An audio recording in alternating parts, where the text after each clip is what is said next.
This video begins from chapter 132. If you haven't watched the previous chapters, don't worry. The link is available in the I button and in the description below. Make sure to check them out so you don't miss any important moments of the story. Enjoy the episode. As they continued their march deeper into the underground shelter, a sudden tremor rippled through the earth, causing the dimly lit light bulbs hanging from the ceiling to sway violently. Shadows danced across the walls as the shelter groaned under the strain of the quake. Feeling the familiar tremors beneath his feet, Captain Kappas clenched his jaw and cursed under his breath. His sharp gaze swept over his soldiers before he barked, "It's starting again. Hold your positions for now."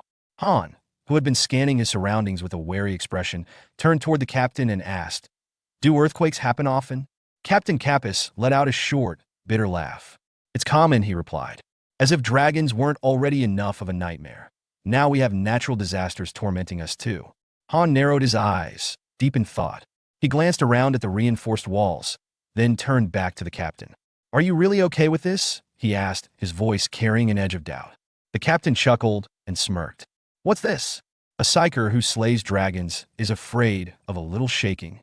At that moment, the tremors suddenly subsided, leaving behind an eerie silence.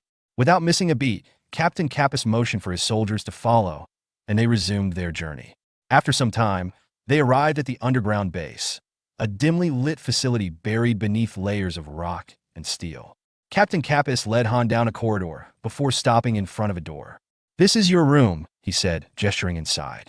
"It'll take 3 days to reach Arkansas. Stay here until then." Han fromnid. "Do we really have to stay here for 3 whole days?" The captain shrugged. "If you're bored, read one of those magazines over there." Han glanced toward a pile of magazines stacked haphazardly in a corner. Curious, he picked one up, flipped it open, and the moment he saw what was inside, his face turned red. Embarrassed, he immediately tossed the magazine aside and collapsed onto the bed. "Might as well sleep," he muttered. Hours later, as Han rested, a sudden, more violent earthquake rocked the underground facility. His eyes shot open as he felt the ground tremble beneath him. His heart pounded in his chest, and a deep sense of unease washed over him. "This isn't just an ordinary earthquake," he thought. "I can't ignore this feeling." Without hesitation, he leaped out of bed and rushed to the door. As he stepped into the hallway, a soldier on watch duty spotted him and immediately raised his weapon. "Hey, don't wander around recklessly," the soldier warned, his tone sharp. Han didn't stop. "Call Captain Kappas. Now. Hurry." The soldier scoffed. "It's just an earthquake," he said dismissively. "We deal with them all the time. The large-scale nuclear attacks from the past caused tectonic shifts. Earthquakes are just part of life now." Han clenched his fists. "They're annoyed," he thought, studying the soldier's indifferent expression. "If what they're saying is true, then fine. But if there's another reason behind this, we could all be in danger." Determined, he insisted, "Let me meet with the captain." The soldier let out a frustrated sigh. "Man, you're persistent." Before another word could be said, Captain Kappas suddenly appeared, rushing toward them with urgency in his stride. "Everyone move," he ordered. The soldiers exchanged confused looks. "Captain? What's going on? Why are you in such a hurry?" Panting slightly, Captain Kappas straightened and spoke with conviction. "This earthquake isn't normal. Until it stops, we're evacuating to the surface." Obediently, the soldiers followed his lead. After making their way back up, they emerged onto the surface. But to their growing unease, the earthquake showed no signs of stopping. "Damn it," a soldier cursed. "This time, the quake isn't letting up. If this keeps up, the entire barracks will be destroyed." Another soldier looked around in alarm. "Is all of Britain going to sink at this rate? We need to move the equipment. We should abandon this place before it's too late." Despite their frantic concerns, Captain Kappas remained still, his gaze locked on the shifting landscape around them. Then, without warning, the ground erupted. A massive, nightmarish creature burst forth from the soil, sending debris flying in all directions. Soldiers recoiled in shock as a towering, writhing form emerged from the earth. Han's eyes widened as he immediately recognized the monster.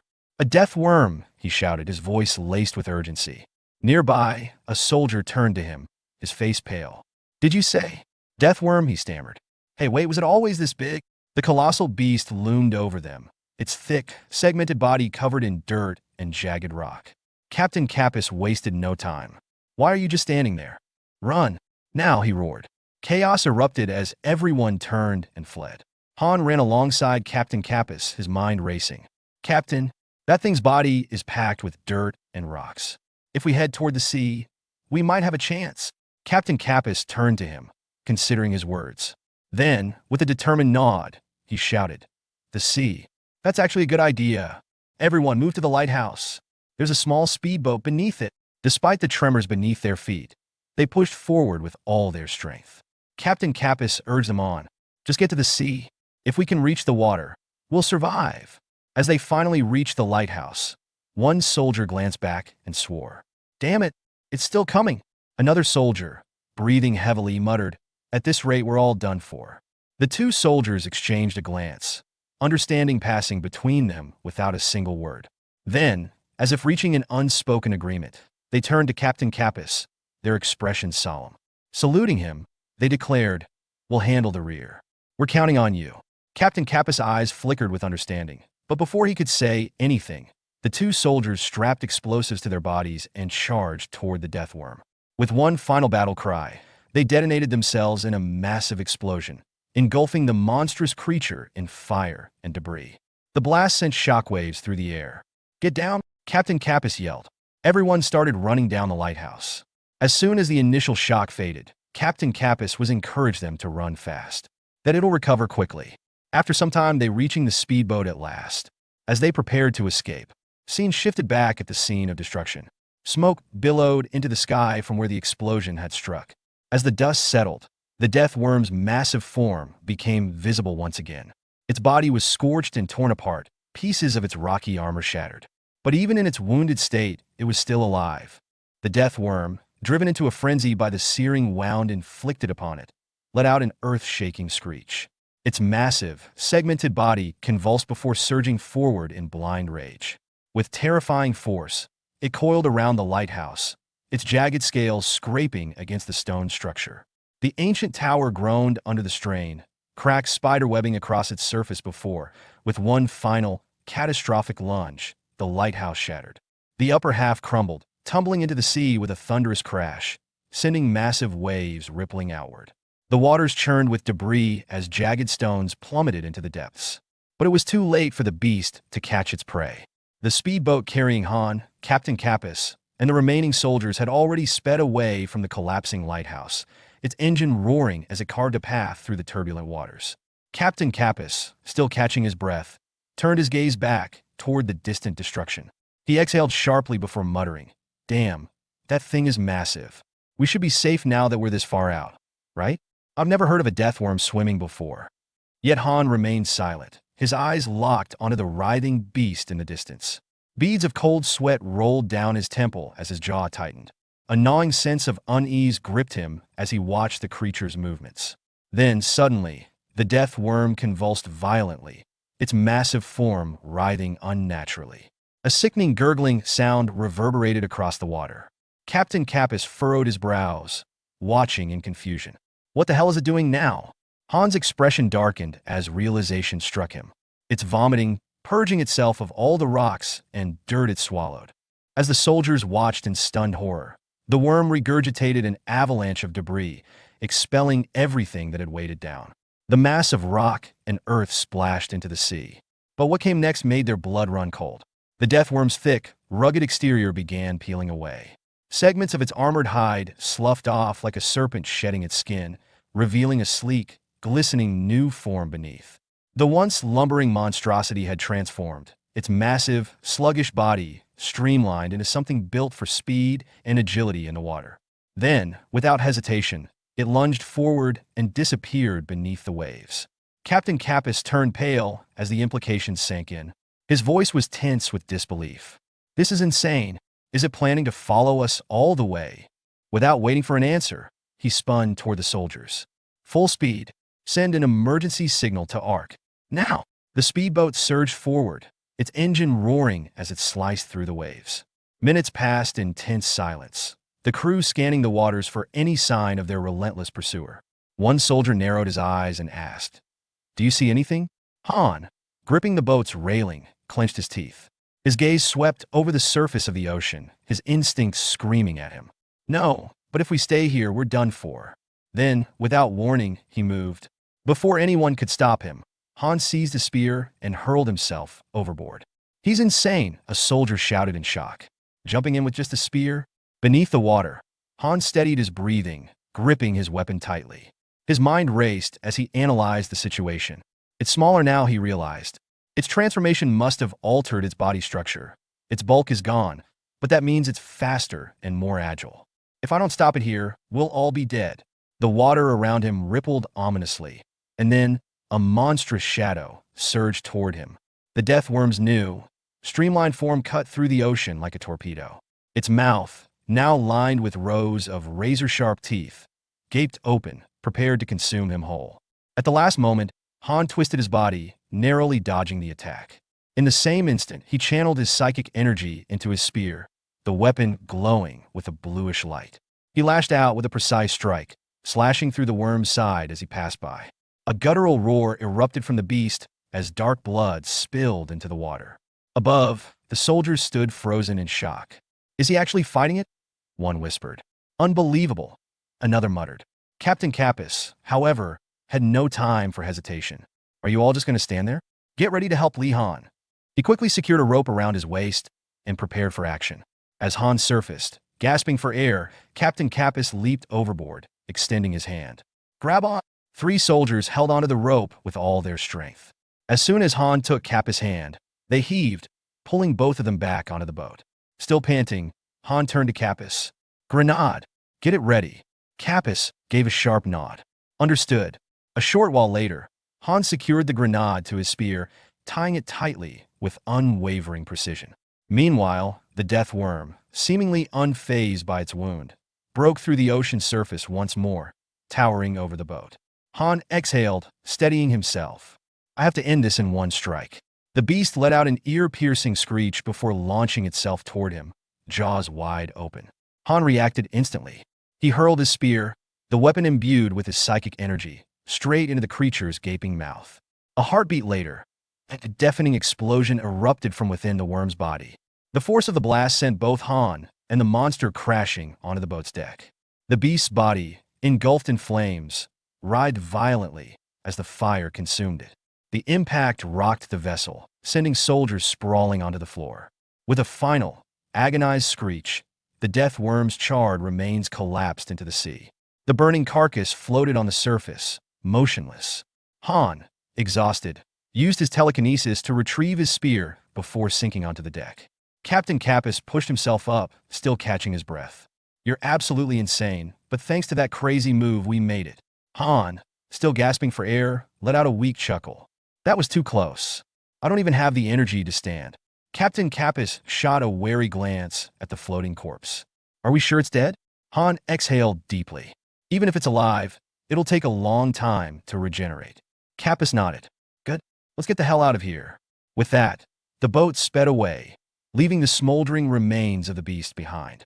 Later that evening, as the soldiers finally sat down to eat, one of them placed a meal in front of Han with a grin. "Eat up. You earned it." As the others gathered around the table, Captain Kappas turned to Han. "We finally made contact with Ark. A meeting set for tomorrow morning. Since we got some time, I'll tell you about them." Han's expression grew serious. He leaned in, listening intently. Captain Kappas spoke in a measured tone, his expression grim. "The artificial island of Ark, as you once knew it, no longer exists. It has been destroyed. In the aftermath, the U.S. reached an agreement. Ark was acquired in exchange for something called Terranode." Han, sensing the weight behind the unfamiliar name, furrowed his brows and asked, "What exactly is Terranode?" Captain Kappas met his gaze and explained. Terranode is the designation for a state-of-the-art, multi-purpose amphibious assault nuclear submarine. Currently, there are only 2 in existence, one in Ark's possession and the other under the direct control of the U.S. government. Han mulled over the information, his mind racing. Ark's nature makes having a fixed base an enormous risk, he thought. They had no other choice but to remain mobile. If you think about it, even Citadel, despite all its defenses, is standing on shaky ground. As dawn broke the following day, golden light spilling over the restless sea, their boat finally reached its destination. Stepping onto the dock, Captain Kappas turned to Han, extending his hand with a firm grip. "It was a pleasure meeting you, Li Han," he said. Han shook his hand, his expression steady. "Likewise. The pleasure was mine." There was a fleeting moment of silence before Captain Kappas sighed. It's disappointing, he admitted. Even though our time together was brief, it was meaningful. Ark is currently following a predetermined route, and it should be arriving soon.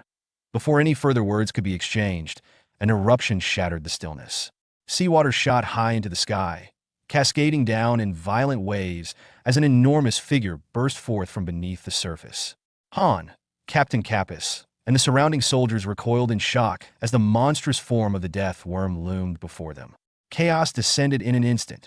The creature wasted no time in launching its attack, its massive body thrashing through the ranks, killing and wounding soldiers in rapid succession.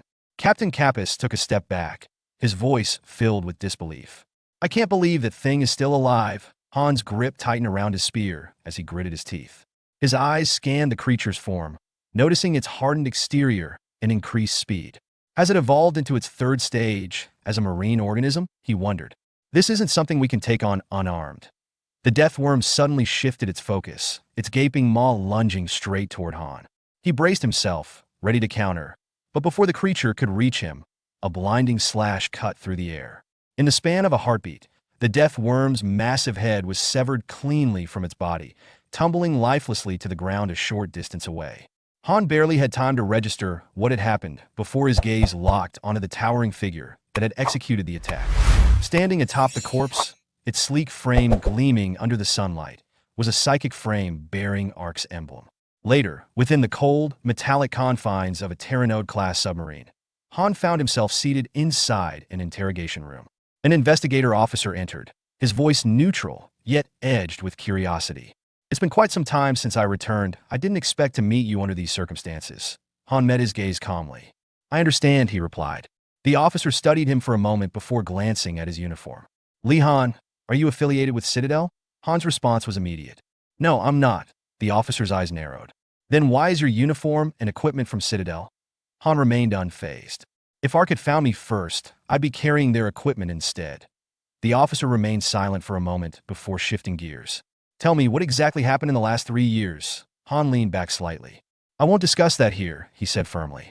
If you want answers, someone of chief of staff rank or higher needs to be present. There are things I can't openly talk about. The officer considered his words before nodding. Very well. I'll take you to the chief of staff's deputy. As a precaution, he secured specialized handcuffs around Han's wrists. Though not entirely restrictive, the gesture was clear. Ark was maintaining a position of caution. As Han followed him down the corridor, his thoughts lingered. So this is how I'm treated. Their hostility towards Citadel is apparent. They stopped before a heavy, reinforced door. The officer turned to him and said, The chief of staff's deputy is inside.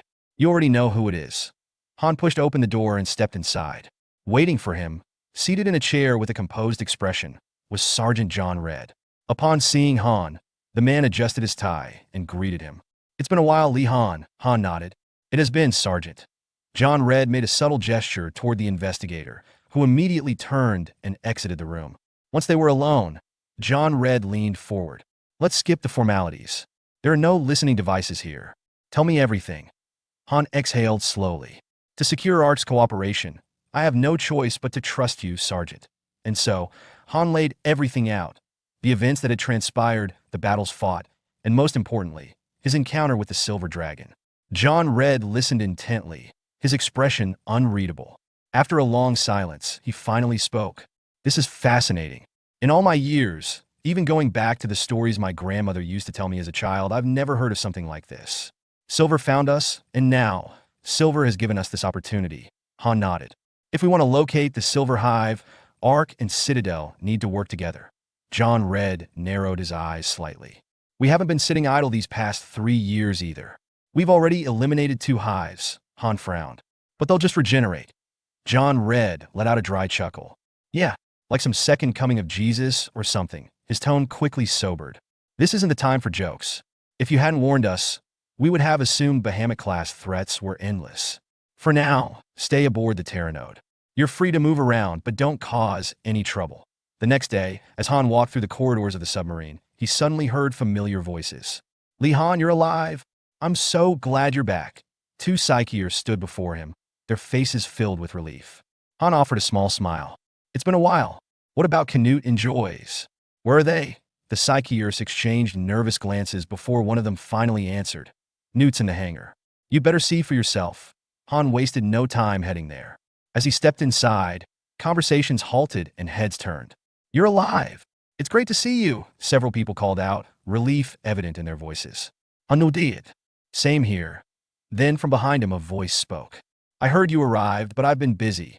Han turned toward the speaker and was met with a surprise. Octo, who had once been noticeably overweight, now appeared slimmer, sharper, and more refined. "Han kid. Were you that heartbroken when I died?" Octo chuckled. "There was never anyone better than you, after all." Han's expression shifted. "More importantly, Octo, I heard Canute is here." A heavy silence settled over the room. Octo adjusted his glasses, his tone more serious now. "Canute is behind that big door." He gestured toward a massive, reinforced gate. Han's gaze followed the direction of his hand. Emblazoned on the door were two radiation warning symbols, standing out like ominous beacons. Octo took a deep breath before speaking, his tone steady yet grim. "The third-generation Psycho frame housed within this unit is a heavily modified version of the second-generation we originally developed. That version was ultimately sent to the US, but this one is something entirely different. It has been extensively reworked.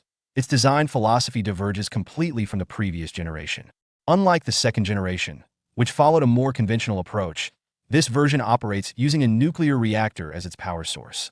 Because of that, only individuals with regenerative abilities, those capable of healing rapidly, are able to pilot it.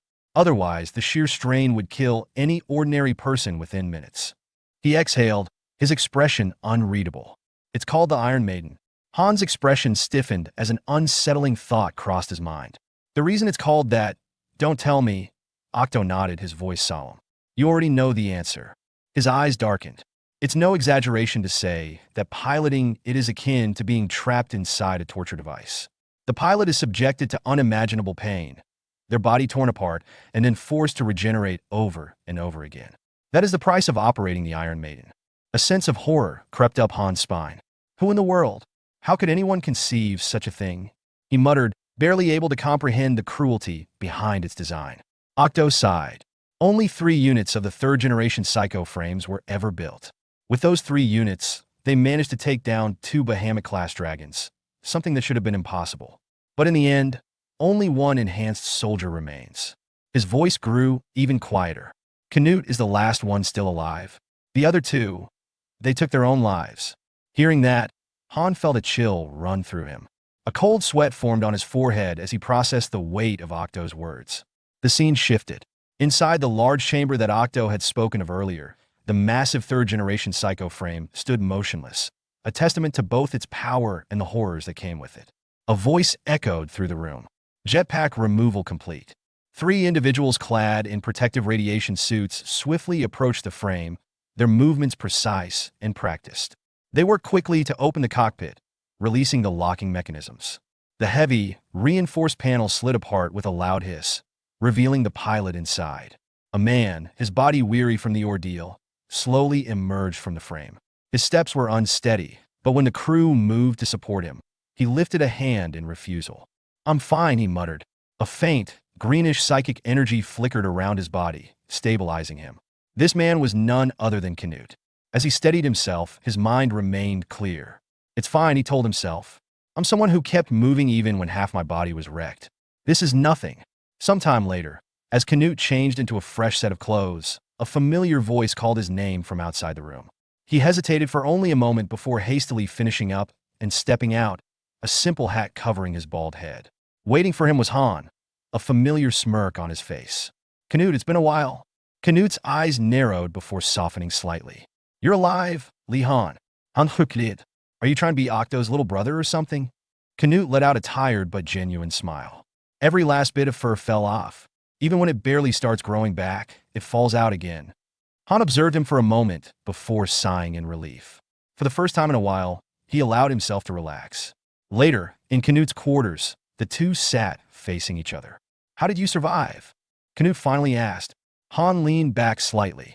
"I got lucky," he said simply. "You'll see the official report when it's released." For a while, the conversation shifted to lighter topics, shared memories of their past, moments of camaraderie that felt like a lifetime ago. But the brief reprieve didn't last. "Canute," Han eventually said, his tone growing more serious. "You know Kuro is at Citadel, right?" The moment the words left his mouth, Canute's expression darkened. The faint trace of warmth in his eyes vanished. Have you been to Citadel? It. Yeah, I've been to both Citadel and Arkansas. If we want to survive, we need to work together. Canute clenched his fists. Those guys, his voice dropped, laced with barely restrained fury. Do you have any idea what they've done? Canute, this is a practical matter. If we keep going like this, Before he could finish, Canute's anger erupted. With a violent motion, he flipped the table between them, sending the coffee cup crashing to the floor. The dark liquid spilled across the ground, spreading in all directions.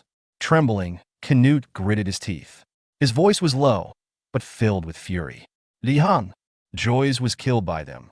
Han's eyes widened in shock. Canute's entire body tensed as he clenched his fists harder, his nails digging into his palms.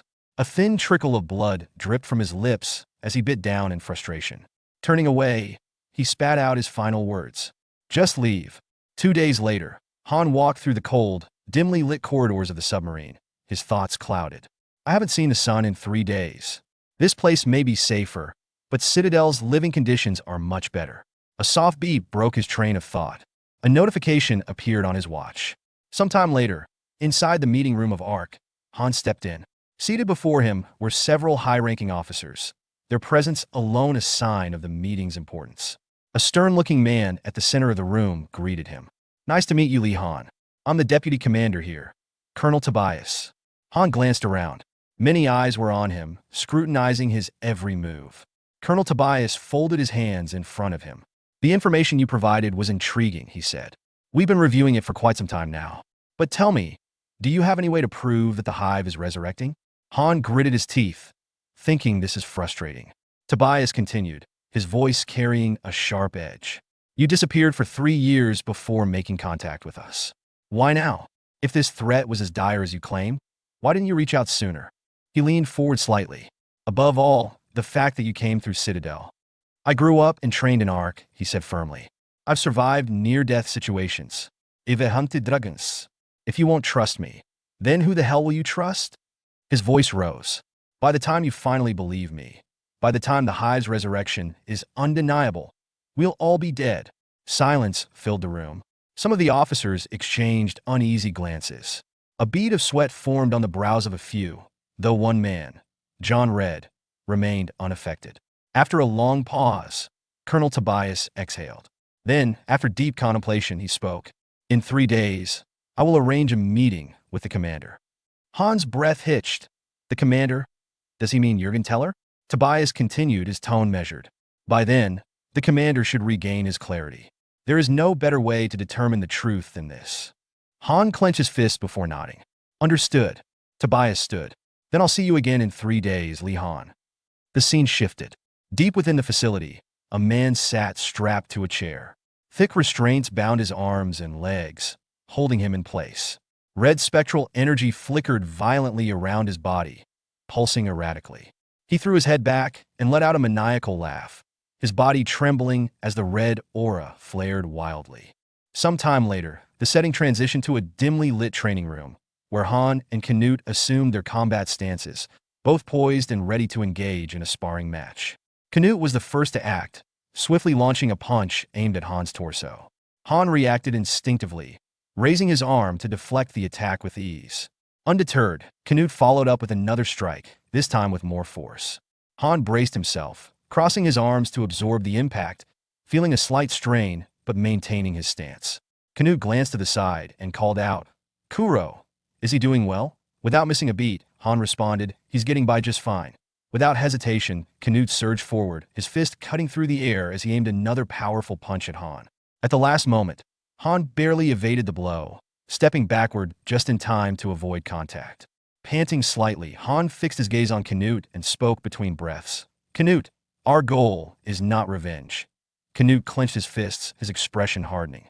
I know, but they're the ones who betrayed us first, he exclaimed before throwing a forceful punch. Han instinctively raised his arms once more, crossing them to shield himself against the impact. Some time later, in the changing room, Canute stood with his arms folded, his eyes narrowed in determination. Omega 1, he's definitely the one who killed Joyce, he said firmly. Turning his gaze to Han, he continued, Do you remember what I said before, Li Han? Anyone who hurts my friend, no matter what happens, I will personally kill them. Han remained silent, his face unreadable. Some time later, Han approached Octo with a resolute expression. "I need my psycho frame," he stated bluntly. Octo arched an eyebrow. "Getting straight to the point, huh? You know I can't just make one whenever I want." Han held his gaze. "Think about it. You're a genius. Do you have any spare ones?" A smirk tugged at the corner of Octo's lips. "I am a genius," he thought to himself, feeling a tinge of pride. Without wasting a moment, he turned to his subordinate. "Hey, do we still have Li Han's data? Take him and run a physical exam. Check his physical abilities too. I'll check the storage. But don't get your hopes up too much." Han's thoughts were focused. No one knows what's going to happen next. "I need a psycho frame." His subordinate approached him and gestured. "Come this way." 3 days later, John Red escorted Han to a secure door where a red light flickered above. As the indicator turned green, John stepped aside and said, "Now go inside." Han entered the room, his steps echoing in the silence. Seated in a chair before him was Commander Jürgen Teller. At the sound of Han's approach, Jürgen Teller slowly lifted his head and met Han's gaze. "It's been a while," he remarked. Han studied him carefully. "Do you remember me?" Jürgen Teller's expression remained neutral. "My memory is still good enough." Han's eyes narrowed. "You don't have much time, do you? I want to prove my innocence." Without responding immediately, Jürgen Teller gestured for Han to remain quiet as he flipped through the report Han had handed over. After a moment, a slight smile appeared on his face. "If the contents of this report are true, you will become the hero who ends the war." Han's expression darkened. "I didn't come here to be a hero." Jürgen Teller raised a hand and beckoned Han to step closer. As Han approached, an ominous red aura began to radiate from Jürgen Teller, rapidly expanding to surround Han. Han's psychic abilities immediately activated, creating a barrier to shield himself. Internally, he noted, "This feels unpleasant." Jürgen Teller observed him intently. "Your mental barrier is still strong. If you want to prove your innocence, you should lower it." Han's voice was steady. "I don't know how." Jürgen Teller leaned forward slightly. "Relax. Empty your mind," he instructed as his red aura intensified, wrapping around Han like a tightening grip. As the power surged, Han's vision blurred. "My consciousness, it's fading. This is dangerous." Within moments, Han's resistance crumbled. His body stiffened as his mind succumbed to Jürgen Teller's control. Jürgen Teller's lips curled into a sinister grin. "You're the real deal. The way to end the war is in your hands. Truly, the hope of humanity. All the divided humans can be united into one, a dangerous existence." He let out a manic laugh. Completely under Jürgen Teller's manipulation, Han's body moved against his will. His hands reached forward, fingers tightening around Jürgen Teller's throat in an iron grip. Alarms blared through the facility as soldiers stormed into the room, armed with metal bars. "Damn it, that bastard! Restrain him!" one of the soldiers shouted upon witnessing the scene. One soldier swung a metal bar, striking Han on the head. Han's grip loosened as he collapsed to the ground, only for the soldiers to begin kicking him relentlessly. Amidst the pain, Han's mind flickered back to life. "What is this?" he thought in confusion. As the soldiers secured him with restraints, one of them muttered, "So he really was Citadel's assassin?" Another soldier hurried to Jürgen Teller, offering support. "Commander, are you all right?" Jürgen Teller masked his wicked satisfaction behind a composed expression, covering his mouth as he thought, "Humans are so amusing just the way they are. Watching them slowly fall into ruin on their own. There's nothing more thrilling."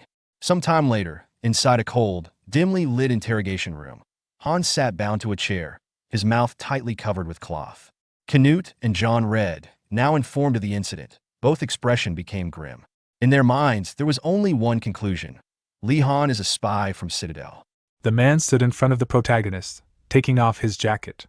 He asked him to answer the questions honestly. Looking at the protagonist, the man noted that he would get him to talk by any means. Han lowered his head.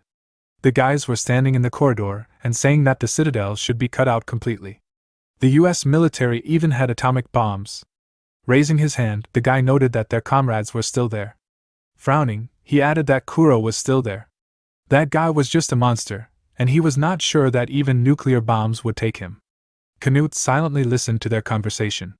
Derek approached them and asked if they really thought Han had betrayed them. He asked them seriously how many of those present did not owe him their lives. The boys could not answer his question. Furious, Derek listened as they explained that they could never fully understand what was on his mind. The main character had been hiding from them for 3 years without giving them any news. Derek grabbed the guy and asked if he thought that just because he said that, it made it true. The boys tried to restrain him. Pointing his finger, the guy screamed that Derek should pull himself together, otherwise, he would also go as a spy. Derek was furious. He tried to break free from the hold. The guy looked around. Looking at Canute, he asked why he was standing aside. Canute lowered his head and ignored Derek. The man was beating Han. Wiping sweat from his face, he noted that the protagonist was really tough. As they say, blood was dripping from the protagonist's mouth. The wounded Han asked to call his superiors because there was no point in talking now. The man kicked him, saying that the protagonist could not even think about doing something. Han fell from his chair.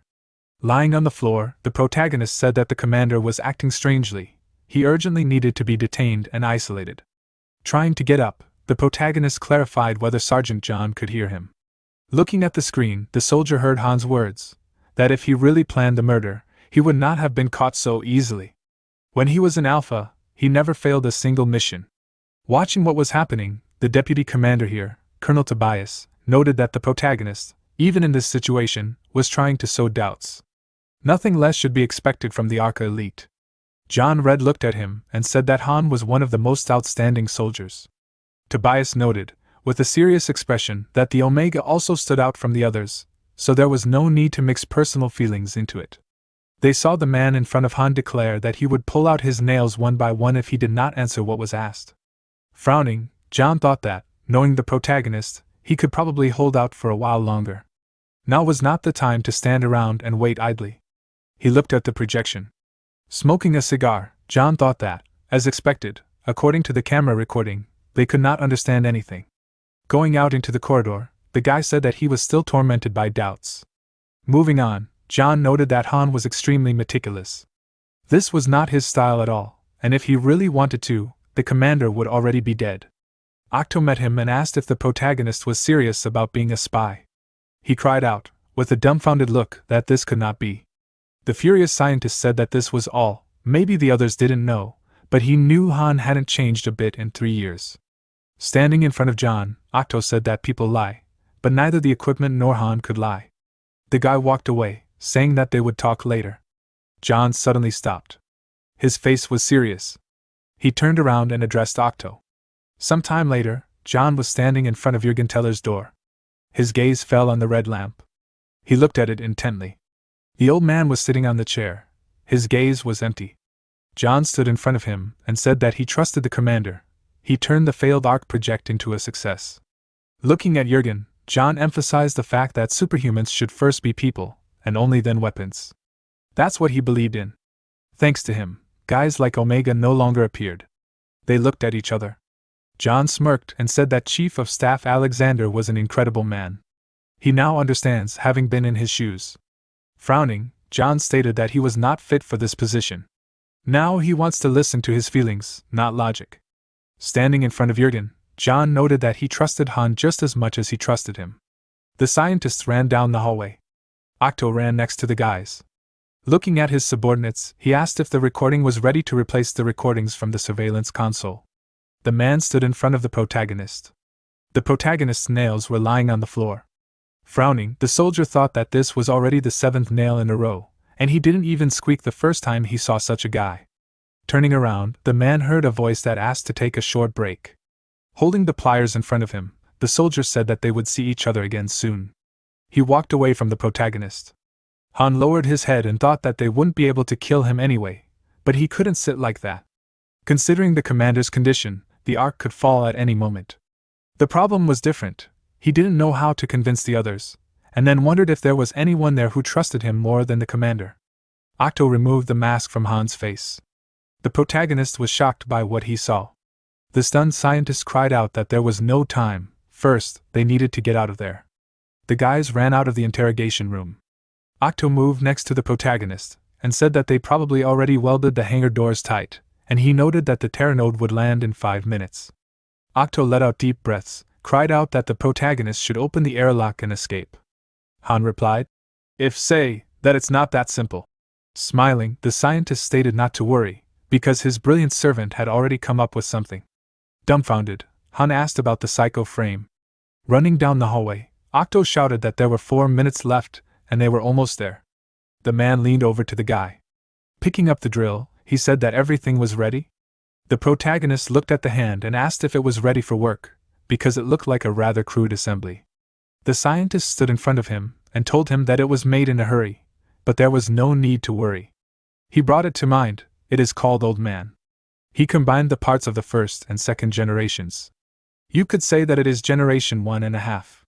Octo looked at Han and said that the data says that it is ready for battle, but theory always diverges from practice in some way. But he will definitely cope with everything. Han looked at the screen and replied that the final test will be held in a real battle. Picking up the spear, the man said that there are 2 minutes left. The protagonist took the weapon, thinking about the fact that people are ready to help him without thinking about the risks. Why go so far? Smiling, the guy thought that there was no point in asking questions and thanked Octo. The scientist adjusted his glasses with a smile. Looking at the lamps, he said that he had outlined an escape route. Let him get out now. The protagonist pushed off the ground, hearing that he had a message from Sergeant John. Han ran down the corridor and listened to what the man said. As if they were even, he said that he would understand what he was talking about. The guy pointed his hand forward and said that he was there. It was necessary to stop him. The protagonist jumped above the guys. The crowd looked at him in surprise. The protagonist landed on his hunches, listening to everyone marvel at the tele-armor. The guys looked after him and asked where he got it from. Han smiled, thinking that he expected nothing less from Octo. After all, it only took a few days to calibrate. The guys pounded on the door and asked who welded it shut. Was there a spy inside? Canute stood at the back of the crowd. He gritted his teeth in displeasure and thought about Octo. The protagonist ran down the hallway. The guy ran to the exit. Frowning, Han thought about the fact that there were 2 high-speed ships, but which one was it? He scanned the ship and decided what it was. A flash appeared behind him. Canute swung his spear. The protagonist jumped back on his hunches. The protagonist extended his hand. Frowning, he called out to his opponent. Canute stood in front of him and asked if he was really running away right after the assassination failed. He looked at him seriously and said that he did not expect this from him and was disappointed. Han looked down and replied that it did not matter what he said, now he would not believe him. The passage to the sea was opening. Canute stood between the ships and said that, of course, it was so. If he wanted to get out of here, he would have to defeat him. The protagonist's eyes lit up, and he replied that they would settle this dispute. The guy opened his mouth wide and shouted that even if he lost, the fault would definitely not be on the body armor. He swung his spear. The protagonist parried the blow. The protagonist dug his feet into the floor. Gritting his teeth, Han thought that it seemed that the idea of exterminating 2 hives was not a bluff at all. If they worked together, they could easily destroy any hive. The guy dodged the attack. Jumping over the enemy, he thought about getting an advantage in speed. Canute clenched his fist. The guy quickly ran forward. The protagonist flew back. Han extended his hand. The protagonist broke with his hand. Swinging his fist, Canute shouted that he would not defeat him with such a car. He hit the guy in the stomach. The protagonist cried out in pain. The enemy lifted him into the air. Canute pressed Han to the ground. Frowning, he asked why he was betraying him. A bead of sweat ran down the guy's cheek. The protagonist clenched his fist and thought that he would deal with him at once with an upwave, but he would definitely die. This cannot be allowed. Canute hit him with his fist and shouted to surrender. The guy furiously beat his opponent. Grinning, the protagonist thought about the fact that one after another, the systems were failing. What should he do? He looked in surprise. The protagonist looked at the suit diagram and wondered what was on his left hand. The guy remembered Octo being taken aback and asking him why he was so stubborn. He imagined raising his fist and saying that one spear was not enough, he needed a second weapon. Han imagined pointing to his hand and asking for it to extend from his hand. Smiling, the guy thought that he was grateful to Octo, but next time he should at least warn him in advance. The protagonist raised his trembling hand. He bent his wrist. Canute swung his fist. The protagonist frowned. With a cry, the fist was approaching his face. Han hit his opponent on the helmet. Smiling, Canute said that he couldn't kill him like that, he wouldn't even lose consciousness. The guy looked at him seriously and replied that he knew, but he wasn't sure about the latter. The sword began to spark. The protagonist plunged the sword into the helmet. It pierced the opponent through and through. Numerous lightning bolts appeared. The protagonist stood in front of the enemy. Han walked past him. The guy turned around and said that Canute should just get some sleep. He stood in front of the ship and thought that he needed to hurry. The rival stood behind him. The protagonist turned around worriedly. Canute grabbed the guy. The protagonist looked at the glow, thinking that this couldn't be happening. He should have passed out. Frowning, Han wondered if he was still moving by sheer willpower. Canute clenched his teeth in anger. He left a green trail behind him. The guy was holding the protagonist in his arms. Canute flew into the sky. The soldier was holding his friend back. The protagonist bared his teeth. They were flying toward the ship. The guys were falling, screaming. There was an explosion on the ship. The military watched through the screen and said that they had fallen. The protagonist landed on his knee. Han put his hand to his chest. He was walking away from his friend. The guy was holding his stomach. The protagonist froze in surprise. Newt's suit caught fire. The protagonist frowned and called his friend. He quickly ran towards the explosion. Han was trying to take off his suit. The guy threw his head back with a scream. The protagonist threw away parts of the equipment. He was disassembling the burning suit. Han was screaming in panic. The protagonist was getting Canute out of the fire. Meanwhile, the soldiers were running down the hallway. The man was banging on the table and shouting at them to move and grab Han. The guy looked at him tensely. Turning around at the fire, he thought that something was wrong. The protagonist was trying to take off his helmet. The soldiers pointed their machine guns and ordered him not to move. He was under escort. The protagonist looked at them worriedly and said that the small reactor was behaving abnormally. They could all die if they were careless. Nude's helmet was sparking. The soldiers lowered their weapons. The ship was cutting through the waves. It was sailing on the sea. The vessel was moving forward rapidly. Han was pulling on a part of the suit. The guy screamed furiously. The protagonist threw his helmet into the sky. Gritting his teeth, the protagonist thought about what his actions would show, who he really was. The part left a bright trace behind it. The protagonist stretched his hand into the sky. Part of the suit began to glow. There was an explosion in the sky. The ship began to collapse. The guy flew back. Dark smoke filled the sky. Tobias watched in surprise and asked why. John stood behind and said that whatever the reason, Han saved Terranode, and that was a fact. Frowning, he said that they needed to take the commander into custody, start all over again, and from scratch try to figure out who was lying. Canute jumped up in panic. Beads of sweat were running down his face. The guy was sitting in a hospital ward. He was clutching a blanket. Canute bared his teeth furiously. The guy ran into the room. Bending down, he asked if Han was alive. The soldier looked at the screen with his friend and asked how he was. John looked at him seriously and replied that it would be decided tonight. Hitting the table, Canute thought about why this was happening. The guy watched as Han lay in a coma. He looked at him pitifully. Canute looked at the bandaged limb. The main character was lying on the bed. The guy was leaning his hands on the table. He fell to his knees. Canute was sitting in front of the screen with his head down. The guy was worried about what he had done. Han had risked his life again to save everyone. Canute was crying and asking why he hadn't trusted him. Tobias was sitting at the table, wondering if the commander could be a traitor. He clasped his hands together and thought that if he was harsh with him, and he was innocent, then he himself would not be spared trouble. The man looked at the screen in the table. Tobias pressed the button and asked what was going on. He looked and listened seriously to Canute going to the commander's room. They would sound the alarm immediately. Smiling, the man asked to wait. Tobias pressed the button and thought that it was convenient. Someone decided to expose themselves to the blow. If the commander was not a traitor, they would blame it on Canute. He put his hand on the table and said that they saw nothing. The guy opened the doors. In front of him sat an old man on a chair. Canute looked seriously and told the commander to get up. The guy pointed a gun at him. Lowering his head, Jürgen muttered something. Canute held the weapon, saying that it was enough. To find out who the traitor was, he decided to believe his friend. The guy pulled the trigger. The old man continued to mutter. The soldier grinned. Frowning, he shouted that the commander should say something already.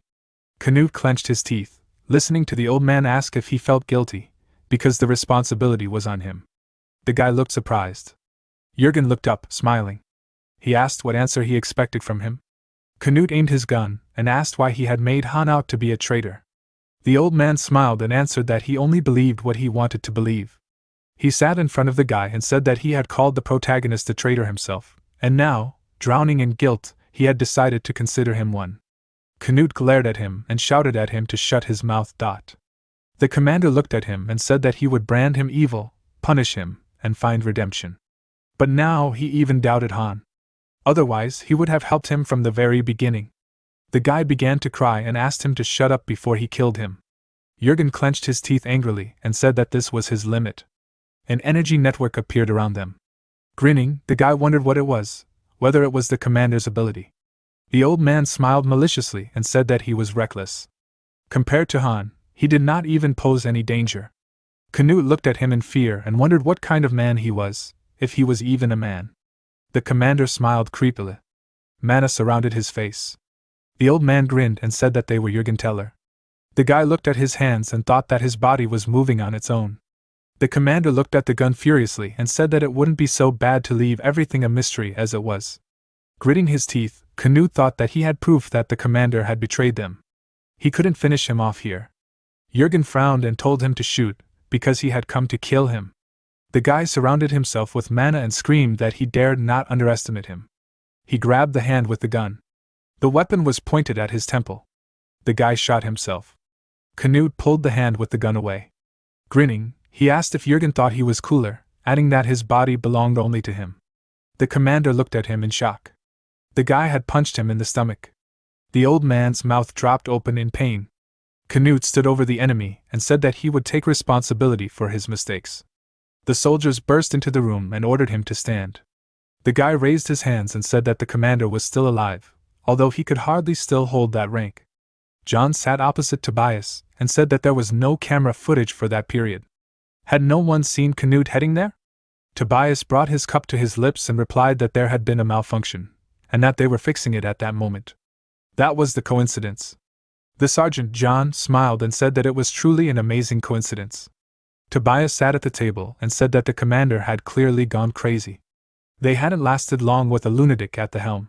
Frowning, John replied that the deputy commander should watch his words. Tobias calmly drank his coffee. The sergeant held out his hand and said that it was true. Something else had mixed into his mind, but it was too early to call him a traitor. Tobias looked at the reflection in the cup and said that he had shown enough. The commander was hostile to people. He put his fist on the table and asked if the sergeant really wanted to have a conversation with him. Frowning, John replied that from now on, Jurgen was his responsibility. The scene shifted to the citadel. Inside a quiet, dimly lit chamber, Kuro sat alone in a meditative yoga position, eyes closed in deep focus. Before him floated a dragon's heart, pulsing faintly with psychic energy. He was steadily drawing power from it, his body surrounded by a faint aura that shimmered in sync with the heart's pulses. After some time, as the energy from the heart began to diminish, Kuro extended his hand. With a controlled breath, he activated his telekinesis, pulling the heart toward himself. The heart hovered for a brief moment before, with a flash of motion, it shot directly into his chest. Kuro gritted his teeth, staggering slightly as his body reacted violently to the foreign energy. After a tense moment of struggle, his breathing steadied. The fusion was successful. He stood, his presence now radiating greater intensity than before. At the room's exit stood Omega-1, waiting with a folded uniform in hand. He smiled as Kuro approached. "We did it, Kuro," Omega-1 said warmly. "This time, it didn't even take 10 minutes. The absorption rate's getting faster." Kuro took the shirt from him and began putting it on. "That doesn't matter," he replied curtly. "Any updates from Li Han?" Omega-1 tilted his head. "Not yet. Want me to check?" "No," Kuro said. "It's fine. Li Han is strong."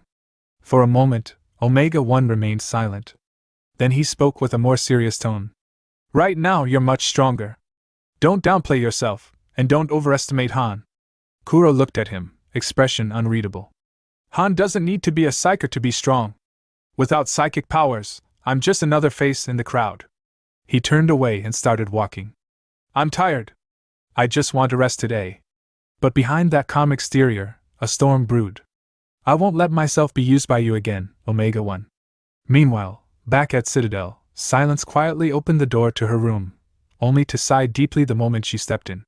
There standing, in front smile, was Yanni. "Welcome back, Silence. I've been waiting forever." Yanni said brightly. Without a word, Silence moved swiftly, grabbed Yanni by the arm, and tossed her out of the room. Yanni landed with a thud, rubbing her back as her eyes welled up. That's so mean, she whimpered. Silence didn't respond verbally.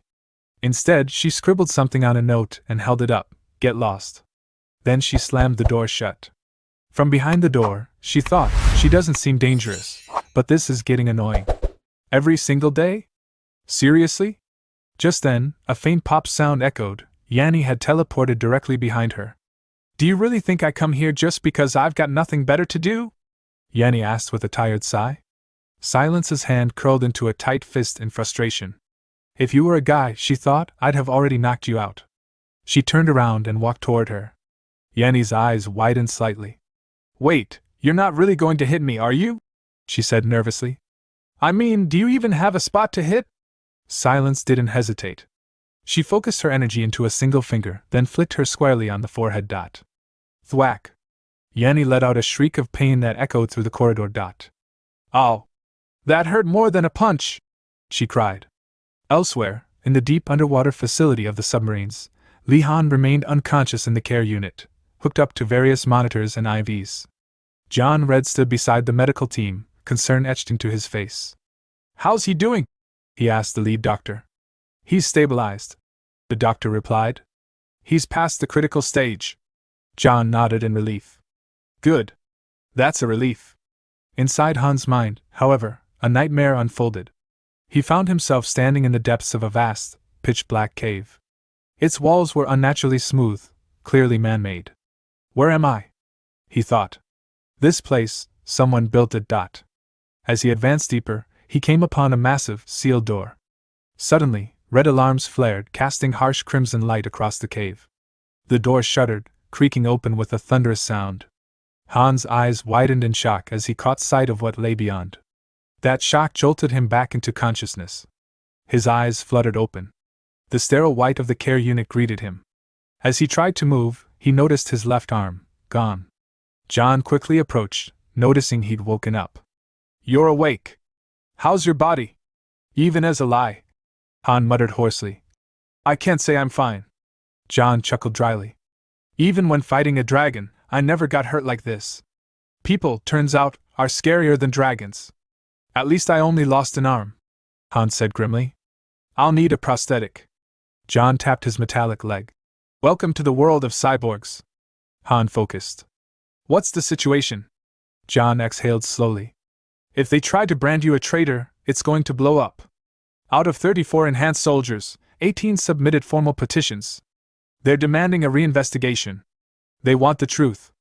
Did you really plan things this far ahead? Han was silent for a moment before answering. Even if I didn't, I wouldn't have let them all die. My reason for fighting, it's not for revenge. It's to protect someone. Always has been.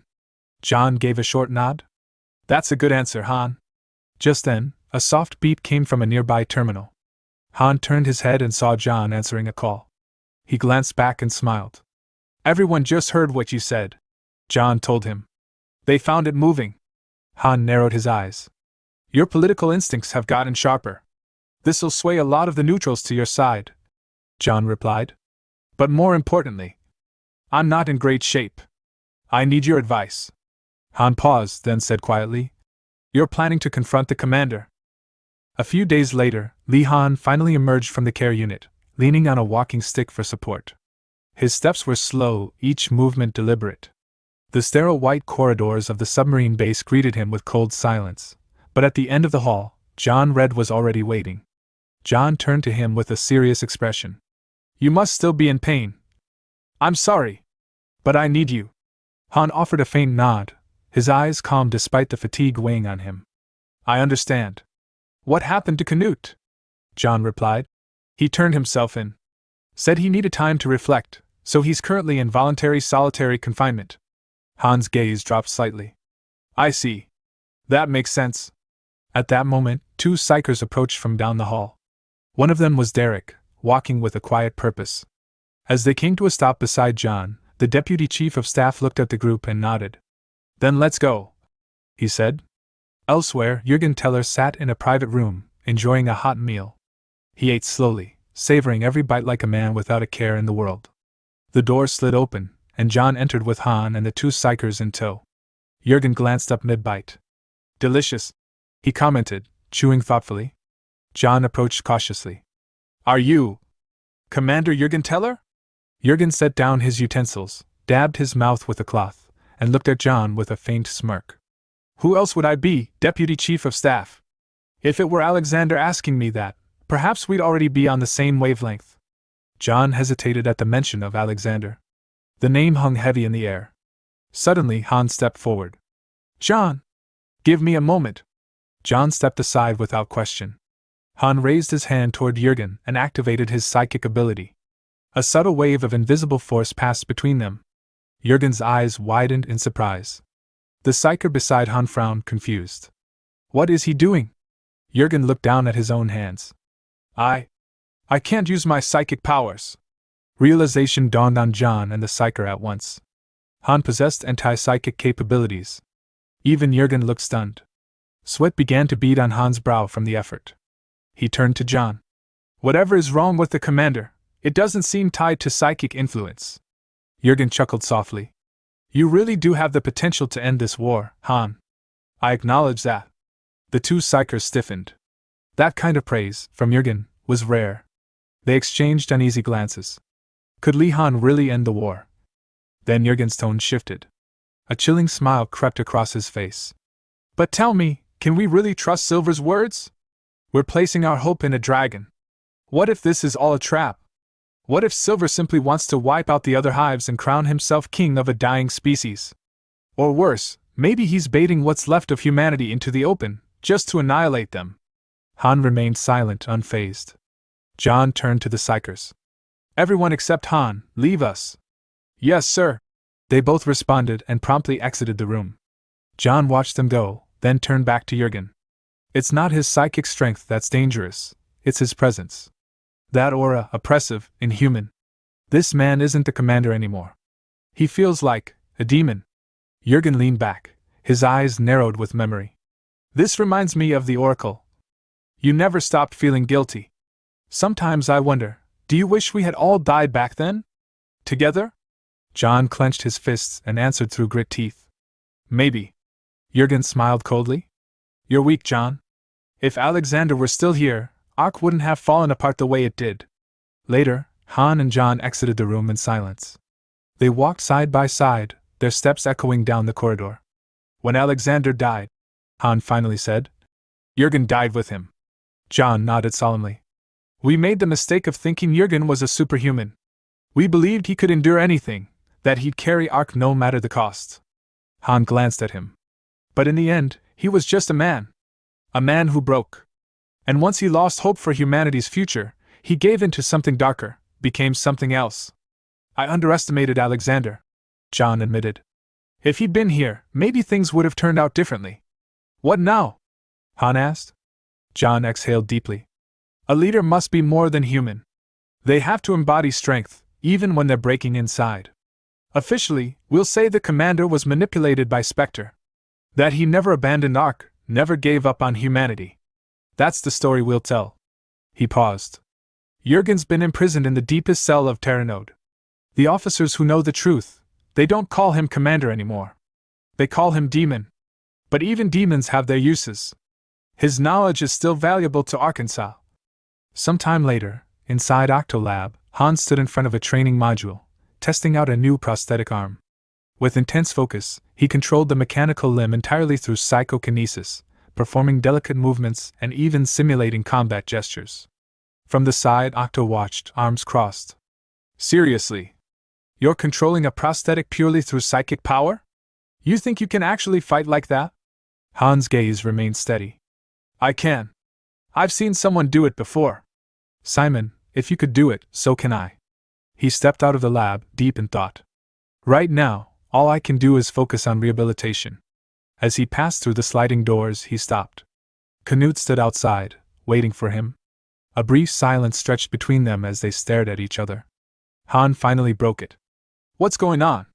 Canute looked down. Hit me. Han blinked. Why would I do that? Because I was wrong, Canute said firmly. Hit me until you feel better. I won't activate my healing factor until the pain fades. It's the only way I can apologize. Han let out a tired sigh.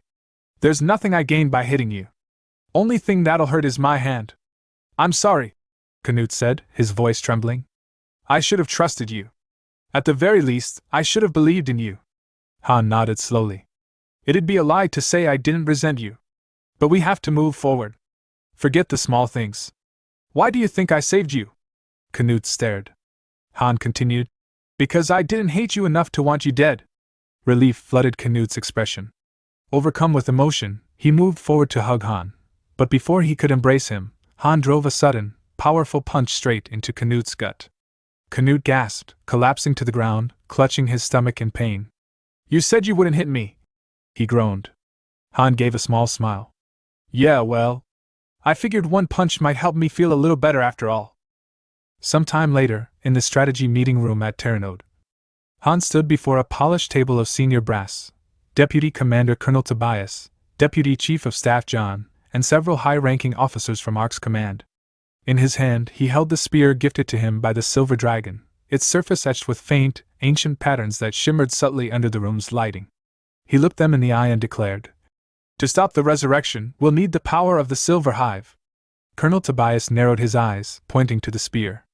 So the plan is, locate the current Silver Hive, then pierce it with that weapon. There's no concrete proof this will work, but we've chosen to trust your word. John folded his arms and added, But locating the current Silver Hive won't be easy. Even with our surveillance network, there's no telling when, or if, we'll find it. Han's response was calm, almost calculated. Then we need to integrate Citadel's intelligence network into ours. That suggestion was met with a tense silence. The air in the room felt heavier.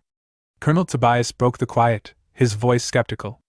Even if we proposed that, do you think Citadel would agree?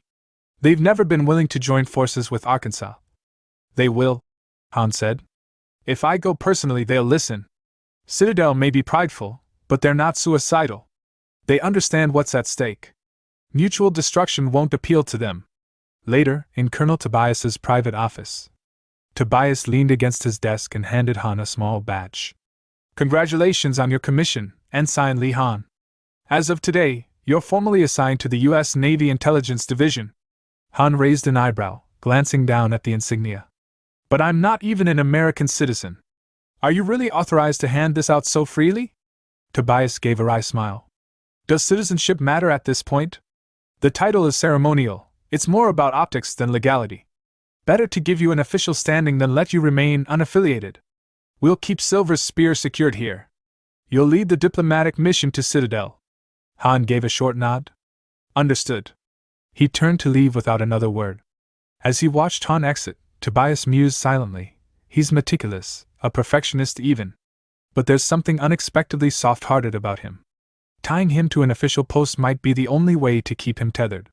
Meanwhile, Han thought to himself, not bad. With this title, I'll have more freedom to operate independently of ARC's chains.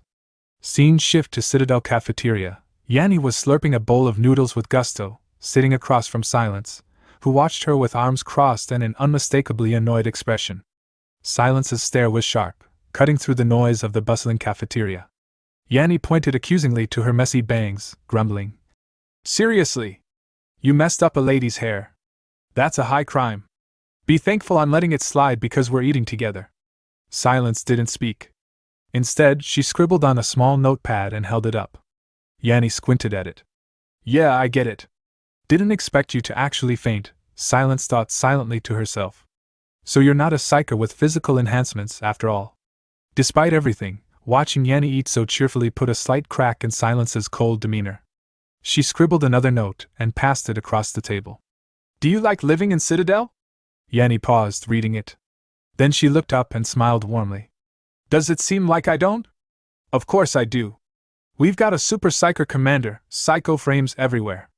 It's the safest place in the world. Honestly. She twirled her noodles. I'd be fine if we didn't win the war. Just maintaining this life is enough. Before I came here, I never even thought about what happiness meant. Just then, her wristwatch chimed. Work time, she said brightly, standing up and gathering her tray. Another day, another shift. I'll head out first, Lady Silence. Silence didn't reply. She only watched as Yanni left the cafeteria, the noise swallowing her up. Scene shift to late night, in a crumbling city en route to Citadel.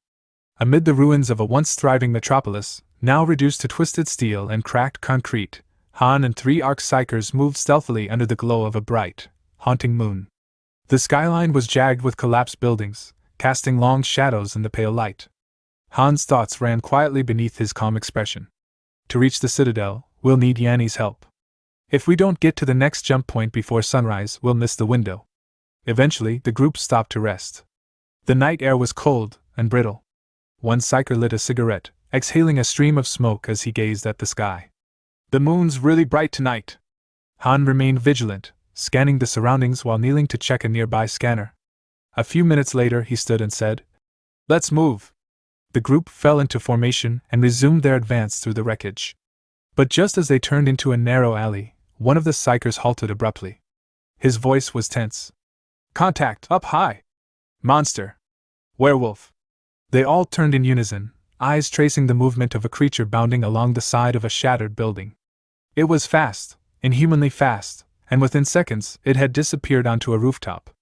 They raised their weapons, preparing to fire. But then they saw more. Dozens of werewolves, encircling them from the shadows, their eyes glowing faintly. "Form up!" Han barked, and the group shifted into a defensive stance. But the attack came too fast. 2 Psychers were struck down in an instant, their bodies crumpling with no visible source of impact. The remaining soldiers turned in every direction, weapons shaking in their hands, confusion and panic rising. "What's happening? Where is the enemy?" But Han understood. He sprinted across the alley and shoved one of the soldiers away from his position, diving in to cover himself.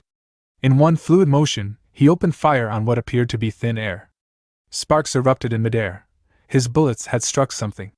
A cloaked figure shimmered into visibility, the stealth field shorting out from the impact. An armored Ellis Knight emerged, the glint of metal visible beneath its long cloak. Han's eyes widened in shock. A Ellis Knight? Here? The enemy was far more dangerous than he'd anticipated. Scene transitioned to inside the Citadel. Morning light filtered through the tall windows of the Citadel's residential block. Yanni stood before the mirror in her standard-issue uniform, adjusting her collar with a faint hum on her lips. With a soft smile, she tied her hair into a short ponytail and gave herself a final glance. "All right," she said to no one in particular, slapping her cheek slightly for energy. "Another day, another shift. Let's head out." She stepped out briskly, the metallic halls humming faintly beneath her boots. Her steps echoed with routine familiarity as she made her way toward the monitor room. She arrived exactly on time, checking her wristwatch. Inside, senior Psychers monitoring stations, eyes flickering over data streams and surveillance grids. "Yanni reporting in," she called out cheerfully, giving a short salute. Without hesitation, Yanni used her Psyche ability teleported away.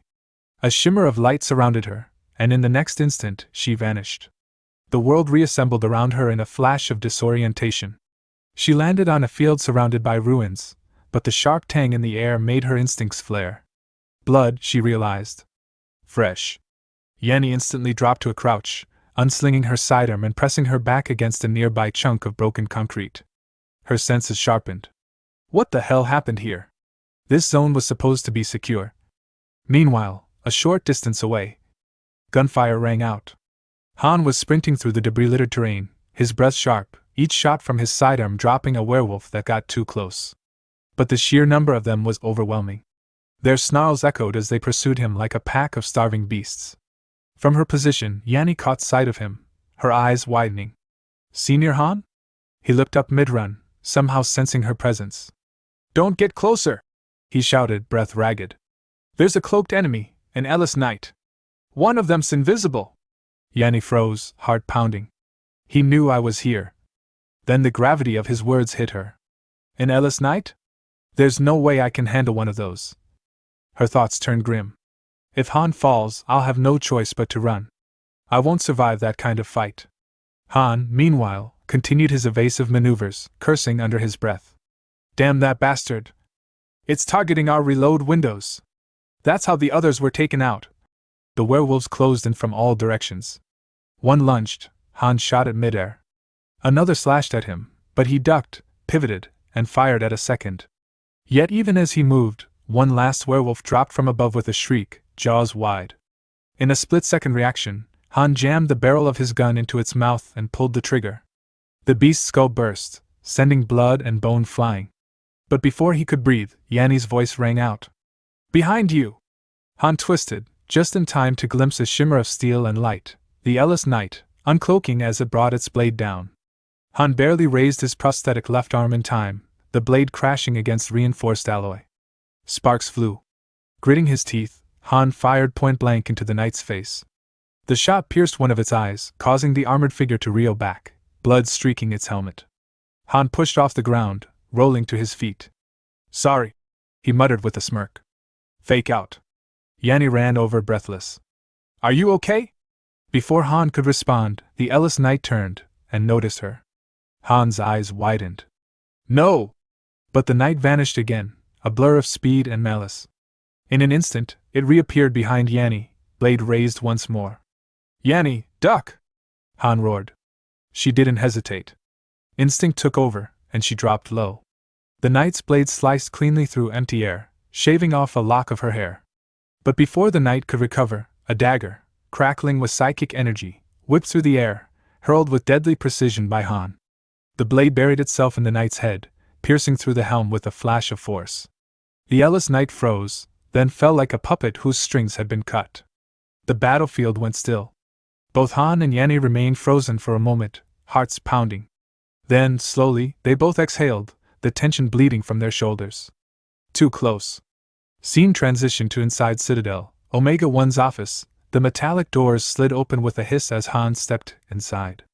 Omega-1, leader of Citadel's command psychers, stood by the window, hands behind his back.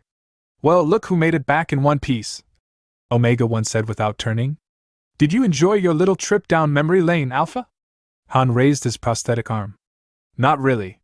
At that, Omega-1 turned with a smirk. "Looks like you paid a price." Han's expression darkened. "I'm here on ARC's behalf. They've agreed to open cooperation. Assuming Citadel is willing." Omega-1's eyes narrowed. "Those ARC bastards? You're serious?" Han nodded. Omega-1 sighed in disbelief. "So what? Are you suggesting we leap straight into a full-scale alliance? Joint operations?" Han met his gaze evenly.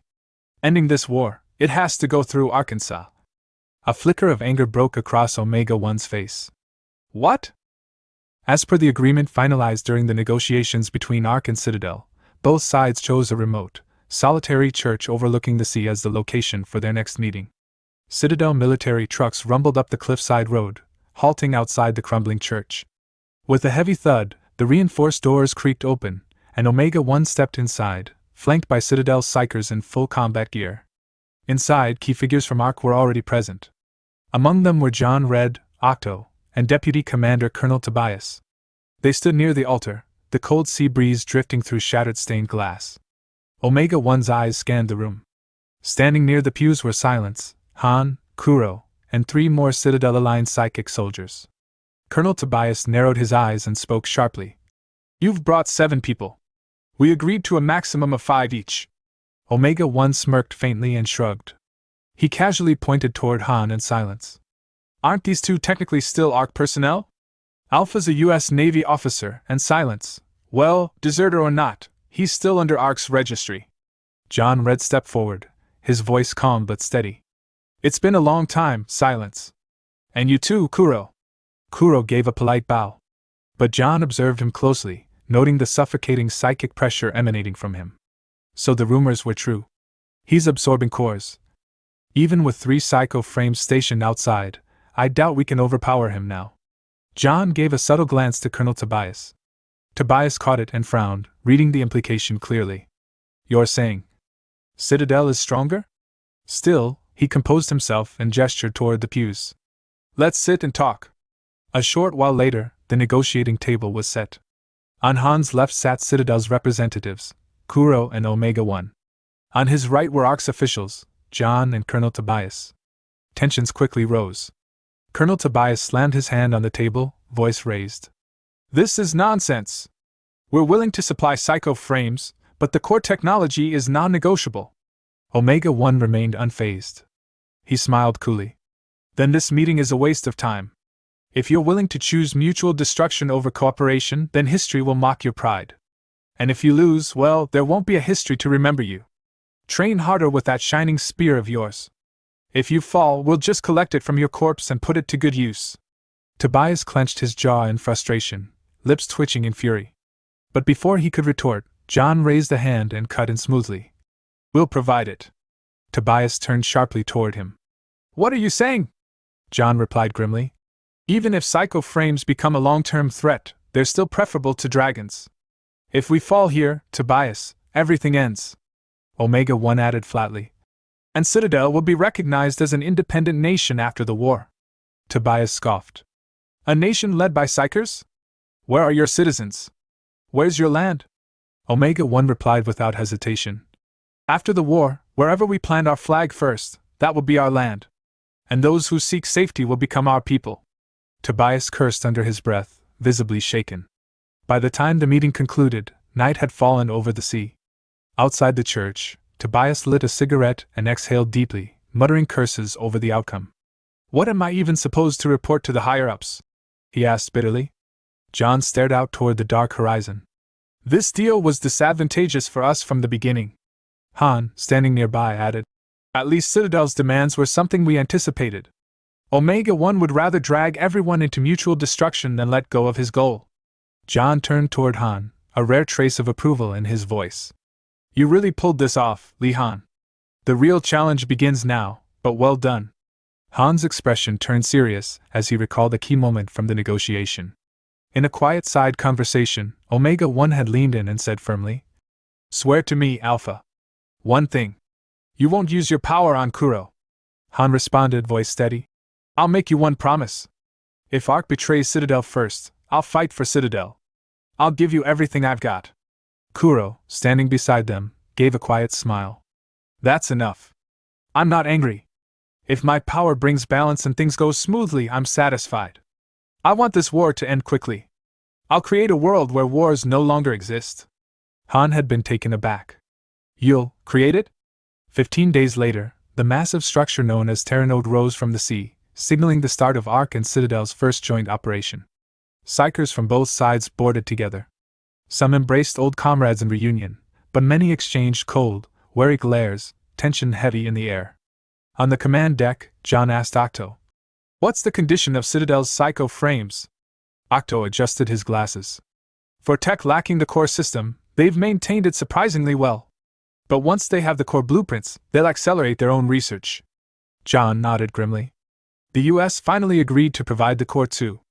Their logic is simple, we strike before Citadel mass produces. In anti-dragon power we're matched, but in anti-personnel combat, we still hold the edge. Octo looked up. Who's carrying Silver's spear? John replied. Knut Meyer. Among the enhanced soldiers, his sync rate is the highest. Surprised, Octo asked. Not giving it to Li Han? John shook his head. Even Tobias agreed with me on that. Han's AP wave is our final trump card. He's the only one who might control Kuro if he goes out of control. We can't throw that kind of asset into the front lines recklessly. Plus, the man's not just a soldier, he's got the makings of a commander. Meanwhile, Han, commanding this joint mission from the operations deck, looked down over a tactical map and thought, we'll bait them in by moving into a dragon emergence zone ourselves. Humanity has already taken down 3 hive-level dragons. 4 remain. One of them is Silver. I don't expect to find him first, but eliminating even one would be enough. Elsewhere on Terranode, in the Citadel officers' quarters, Omega 1's voice rang out in disbelief. What? What did you just say, Kuro? Kuro stood in the middle of the room, calm and resolute. I said I'll take the front. I'm going to lead the charge. This is my chance to show everyone. Omega 1 clenched his fists. Damn it, he's already beyond persuasion. Kuro turned to one of the Citadel psychers standing nearby and ordered. Prep my psycho frame. The soldier saluted immediately. Yes, sir. As Kuro unfastened his collar, a sharp gleam entered his eyes. I'll show them. Right here. Right now. No war happens without my permission. Some time later, a Terranode-class submarine, previously submerged beneath the waves, surged to the ocean's surface with tremendous speed. The massive war vessel tore through the water like a beast awakened, leaving white foam and turbulence in its wake.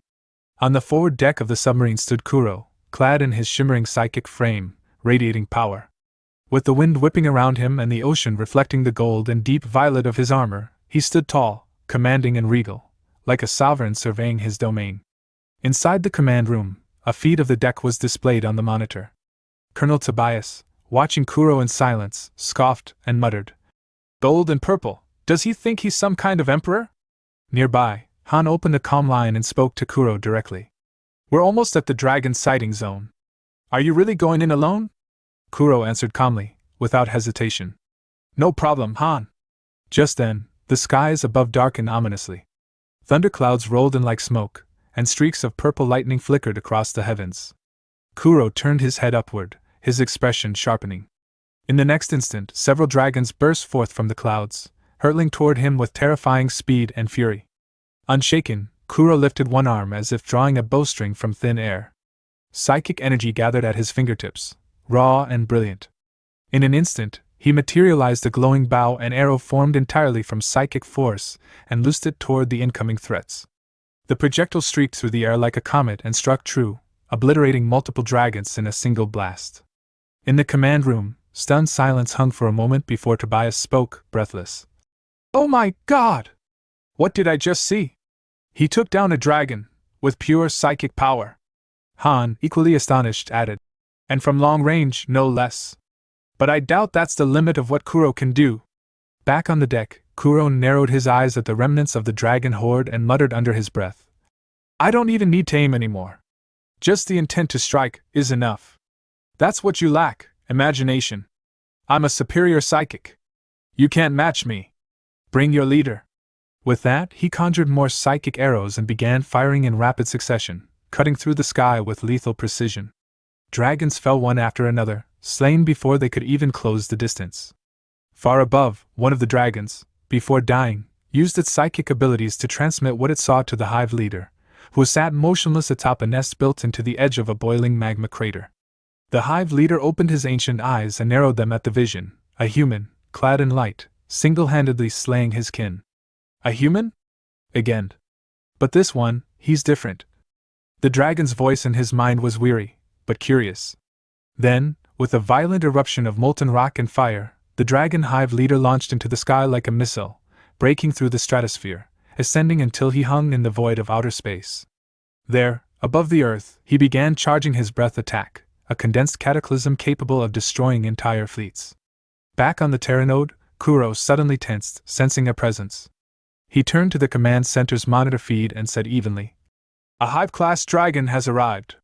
Tobias's eyes widened in disbelief. "What? Are you serious?" Han responded. "But it's not showing up on radar. Did you see it with short-term foresight?" Kuro shook his head. "No. But I can feel it. That's all I need." He raised his hand slowly toward the sky, palm open as though reaching for something invisible. "If you can sense it, you can aim at it. That's true for both of us." Meanwhile, high above, the dragon hive leader completed its charge. Celestial fire gathered in its maw, ready to rain destruction upon the lone psyker. But before it could unleash its attack, an enormous psychic hand materialized beside it, Kuro's construct, grabbing the hive leader mid-flight, causing the dragon to jolt in surprise and misfire its breath into the void. On the submarine deck, blood began trickling down from Kuro's nose, the exertion pushing his body to its limit. From the monitor room, Tobias watched Kuro with concern. "What's he doing now?" Han didn't answer right away. Before he could, the readings spiked. Kuro's body began to rise off the ground, levitating, surrounded by an aura of overwhelming psychic force. "This," Han muttered. "This is an enormous release of power." Tobias stared, stunned. "He's floating, like a spirit. If this were the Middle Ages, people would swear an angel had descended." Above Earth, trapped in the crushing grip of Kuro's power, the hive-class dragon snarled and cursed. "How dare you! You wretched low-born creature!" But Kuro didn't flinch. He clenched his hand in the air, and the psychic construct pulled the dragon downward, wrenching it from outer space and dragging it toward the ocean. As the hive leader plummeted, his thoughts ran wild. "We weren't like this once. We ruled with order, with balance. We were worshipped as gods, not gentle, but not monsters. Then the humans came, and we fell to rage. To madness. They broke us.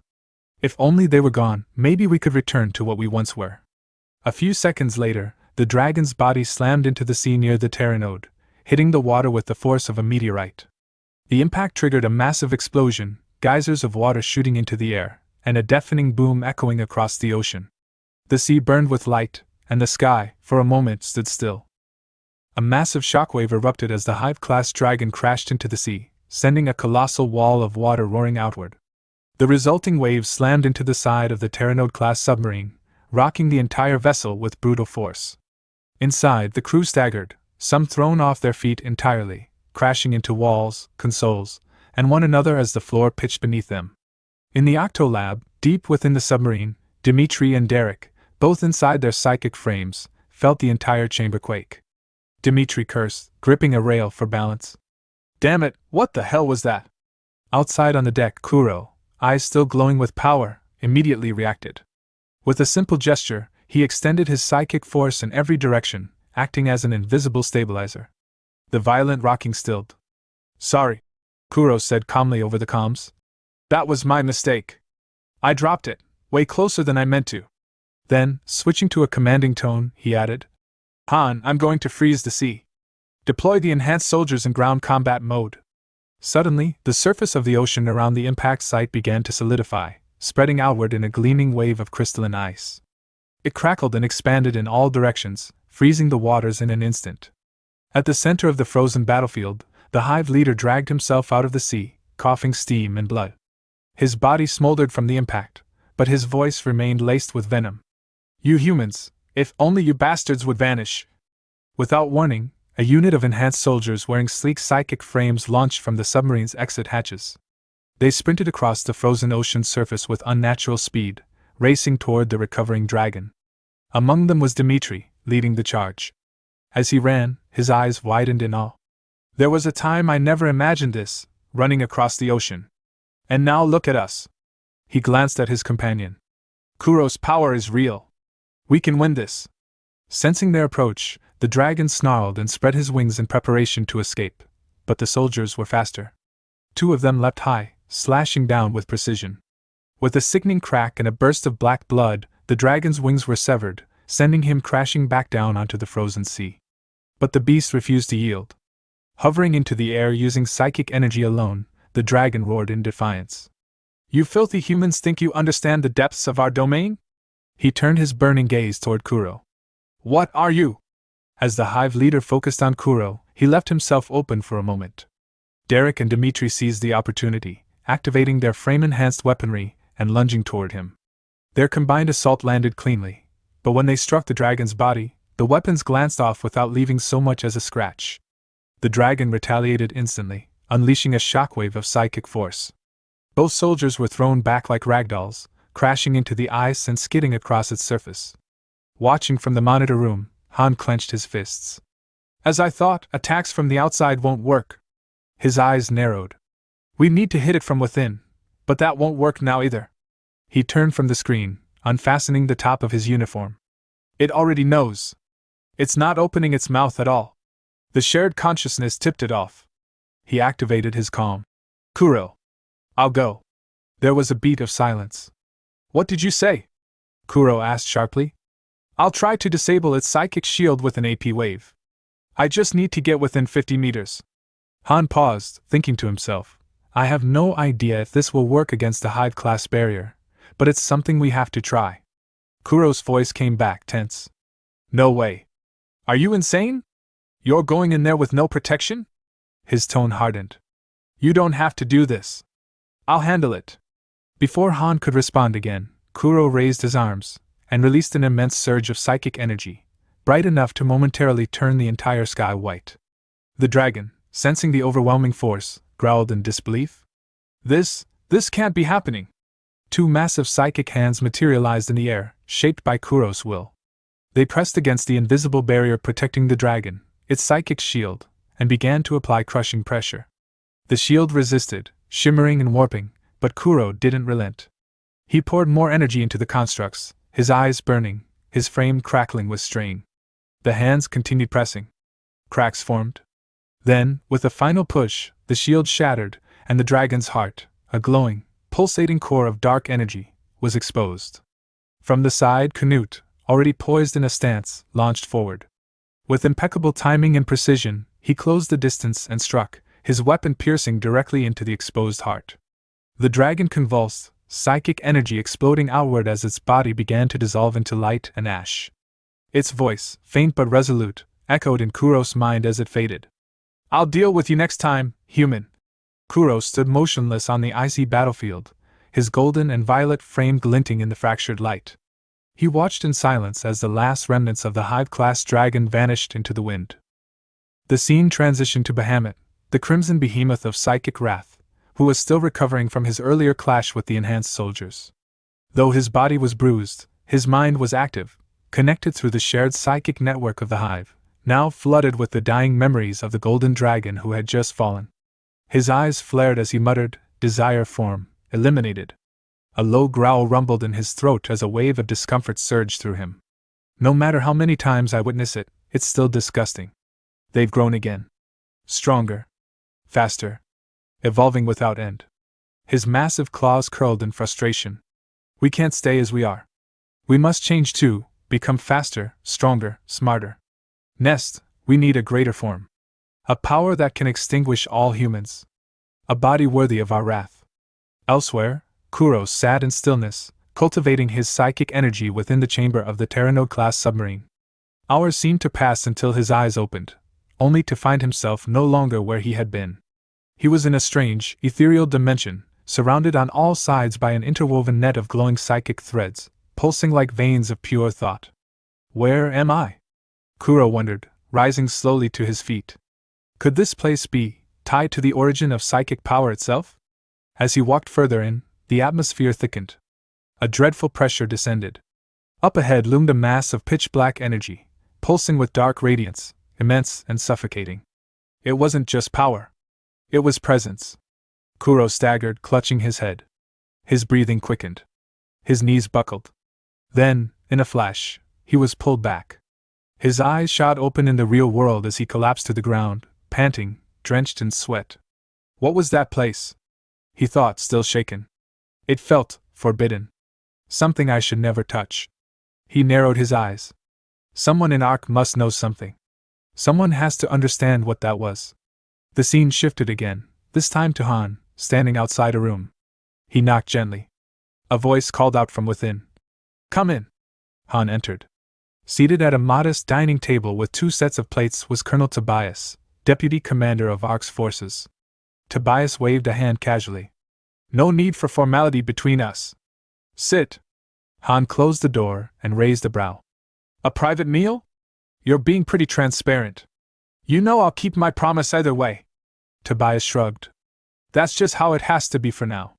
Go on, eat." As the two began their quiet meal, Tobias broke the silence. "Just hypothetically, if something ever goes wrong, Lieutenant Han, what are the odds you could restrain Kuro?" Han paused, his glass halfway to his lips. He slowly set it back down. "Odds?" He gave a faint smile. "I'm just an ant, with venom that might kill an elephant, if I'm lucky. But the gap might be wider than even that." Tobias didn't respond at first. But his silence betrayed concern. Finally, he said, "I put in a request to HQ for your psycho frame. They'll build it with the best tech we've got. Everything on the table." Han replied flatly. "If it's got a nuclear core, I'll pass." Tobias gave a dry chuckle. "That project's dead. Scrapped months ago." Han nodded slowly. "I get it. You're worried. But Kuro isn't a supremacist. He's not obsessed with being above others." His thoughts lingered. "I have to believe in him. If I don't, he might really fall apart." Han stood, placing his utensils down. "Thanks for the meal. I'll be going now." The scene shifted again, this time to John's office, where the commanding officer sat across from Kuro, visibly uneasy. "What did you just say?" John asked, tension rising in his voice. "I want to meet it," Kuro repeated calmly. "The devil."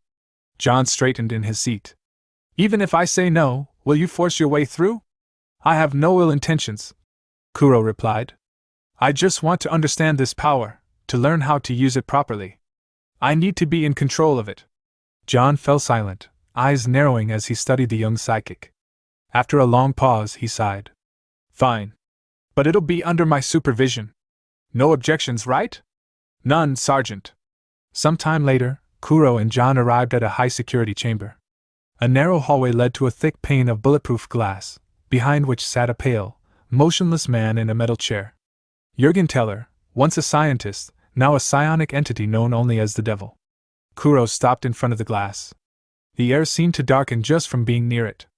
I heard about him, Kuro said under his breath. But seeing it in person, it doesn't sit right. Jürgen slowly looked up, a crooked smile forming on his gaunt face. Feeling sorry for Jürgen Teller? Don't. You might become him.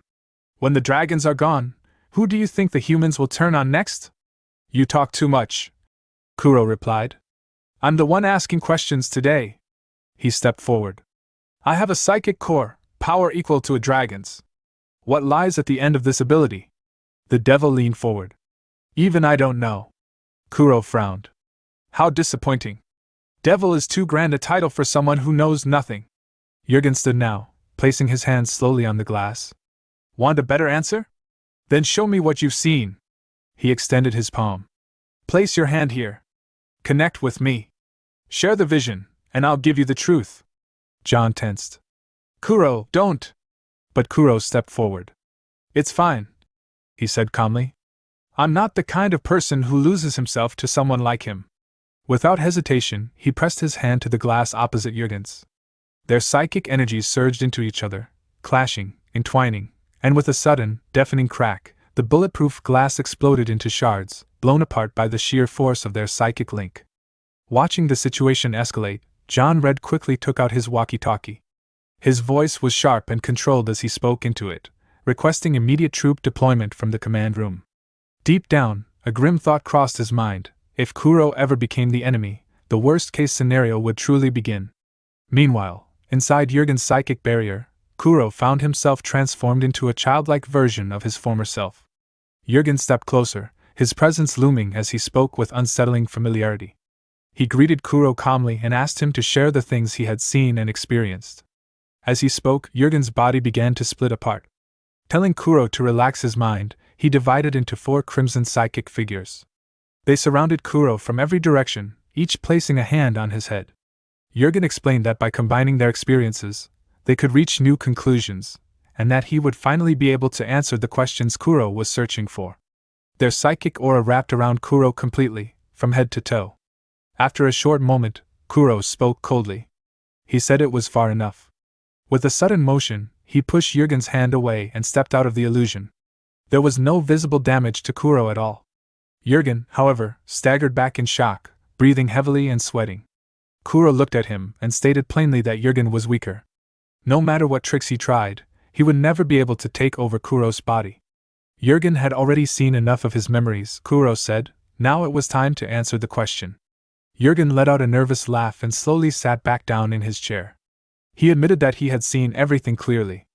Even now, he said, he could still see it within Kuro, the true monster that would one day destroy the world. Kuro questioned him, asking if Jürgen truly believed he was the one destined to destroy everything. When Jürgen failed to answer, Kuro shouted at him to respond. John Red attempted to intervene, trying to calm Kuro down, but Kuro ignored him. Instead, he seized Jürgen by the neck with a massive psychic hand. Jürgen's body trembled as he struggled helplessly. Kuro demanded a proper explanation of psychic force, warning that if Jürgen spoke nonsense again, he would kill him. Sweat poured down Jürgen's face as he gave a strange chuckle. He explained that psychic power was a force capable of destroying the 4-dimensional world itself. It was a 5-dimensional power, unbound by the rules of the world they lived in, what people referred to as a power on another level. Kuro pressed further, asking what that meant. Jürgen explained that Kuro possessed a psychic core of the same nature. It was no coincidence that he had overwhelmed an entire dragon hive. Dragons, Jürgen said, instinctively knew their power could collapse the world, which was why they subconsciously restrained themselves. Kuro realized what that implied and asked if dragons had a built-in limiter. Jürgen confirmed it, and then revealed the terrifying truth. Kuro was like a dragon whose limiter had been removed. If he failed to use his power in moderation, the world itself would descend into chaos. Seas could lose their salt, fire and water could reverse their nature, and even physical laws could change. Reality would reshape itself according to Kuro's thoughts and subconscious will. past, present, and future would exist simultaneously, and in that moment, Kuro would no longer be human. John Red cut in sharply, telling Kuro that this was only a possibility. He reminded him that he could still control himself, and that the devil sought nothing but chaos. Kuro needed to take only what mattered from those words. Kuro calmly replied that he understood. John Red then turned on Jurgen, shouting that the conversation was over and would go no further. Jurgen simply smiled, sinister and satisfied, and bid Kuro farewell. Some time later, in the office of Tobias, the deputy commander of ARC's forces, Han, John Red, and Tobias sat across a table. A recorder played in front of Han, replaying the entire conversation between Kuro and Jurgen. After listening, Han spoke up, suggesting that there was a chance Jurgen had lied, perhaps only to shake Kuro's resolve. John Red added that regardless of the truth, they needed Kuro's power now more than ever. There was no way to know whether the devil had been honest. Tobias asked what would happen once the war ended. Would they really leave such a dangerous power unchecked? If Jurgen's words were true, some kind of action would be unavoidable. Han closed his eyes, then stood up from the table. As he walked toward the door, he said they should think about that after winning the war. He shut the door behind him as he left. Tobias turned to John Red and asked what he thought. John Red answered calmly that there was nothing to think about.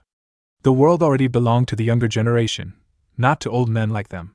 Tobias summarized bitterly that, in short, John had no real opinion on the matter. The scene then shifted to a mountain where Ellis mages and warriors had gathered, performing a powerful ritual. After some time, a massive rift tore open in the sky. From it emerged a dragon, none other than Bahamut. Through the interconnected consciousness of his followers, he immediately sensed that humanity was still alive, despite all the effort he had made to wipe them out. As he cursed them, Bahamut was flooded with memories of the battles fought against the dragons. He fell silent when he saw Han among those memories. Confusion gripped him. How had that human returned from that place? He recalled the past battle, when Han had used an unknown power to stop him and seal the rift. At the time, Bahamut had not understood what that power was. Now, through the shared memories of his fellow dragons, he realized it was psychic nullification. He cursed himself for not realizing it sooner. As he continued to observe, three figures stood out in his mind: Kuro, Han, and Canute. Three major threats: a human who rivaled a hive, a psychic nullifier, and a human who had slain two hives. Bahamut called out to his followers, commanding them to listen carefully. With the surviving hives, he would unite all dragon legions once more. This time, humanity would be erased from the face of the earth. His followers roared in agreement. Around Bahamut, countless rifts opened across the sky. Some time later, the scene shifted to ARC's command office. Tobias stood frozen in shock as he listened to Han's report. Trembling, he asked what Han had just said. Han repeated the words calmly and clearly. The United States was gone from this world. There were two Terranode-class submarine carriers in the world. One was the Terranode operated by ARC. The other was the U.S. flagship, Max. Aboard Max were the president, key government officials, world leaders who had sought asylum, and countless influential figures. It was, in every sense, the U.S. government itself. The scene shifted back to a time before the destruction of Max. Inside the massive submarine, a grand party was underway. Music echoed through the hall as the U.S. president raised his wine glass high and addressed the gathered crowd. He announced that ARC and Citadel had joined forces and achieved a major victory in their first battle. Humanity, he declared, would not end here.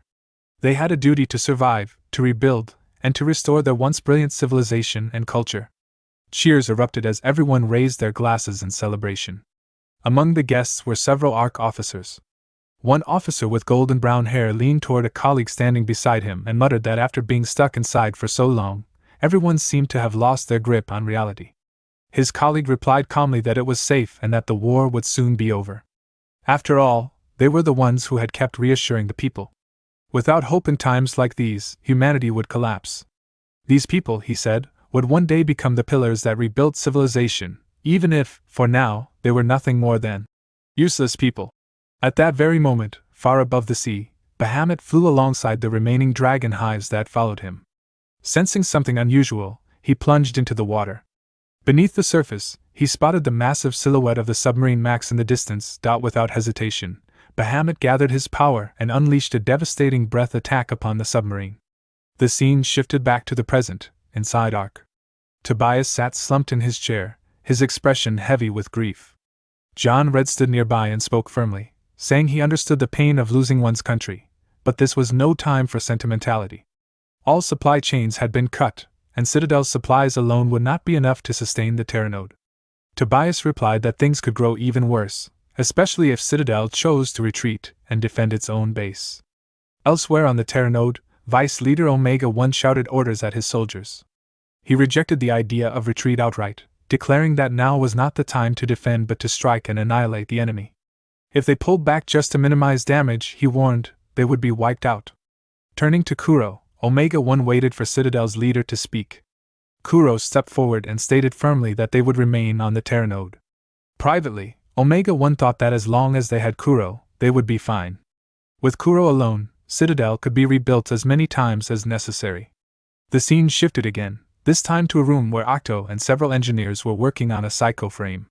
Han entered and approached Octo, asking if this was the psycho frame he would be using.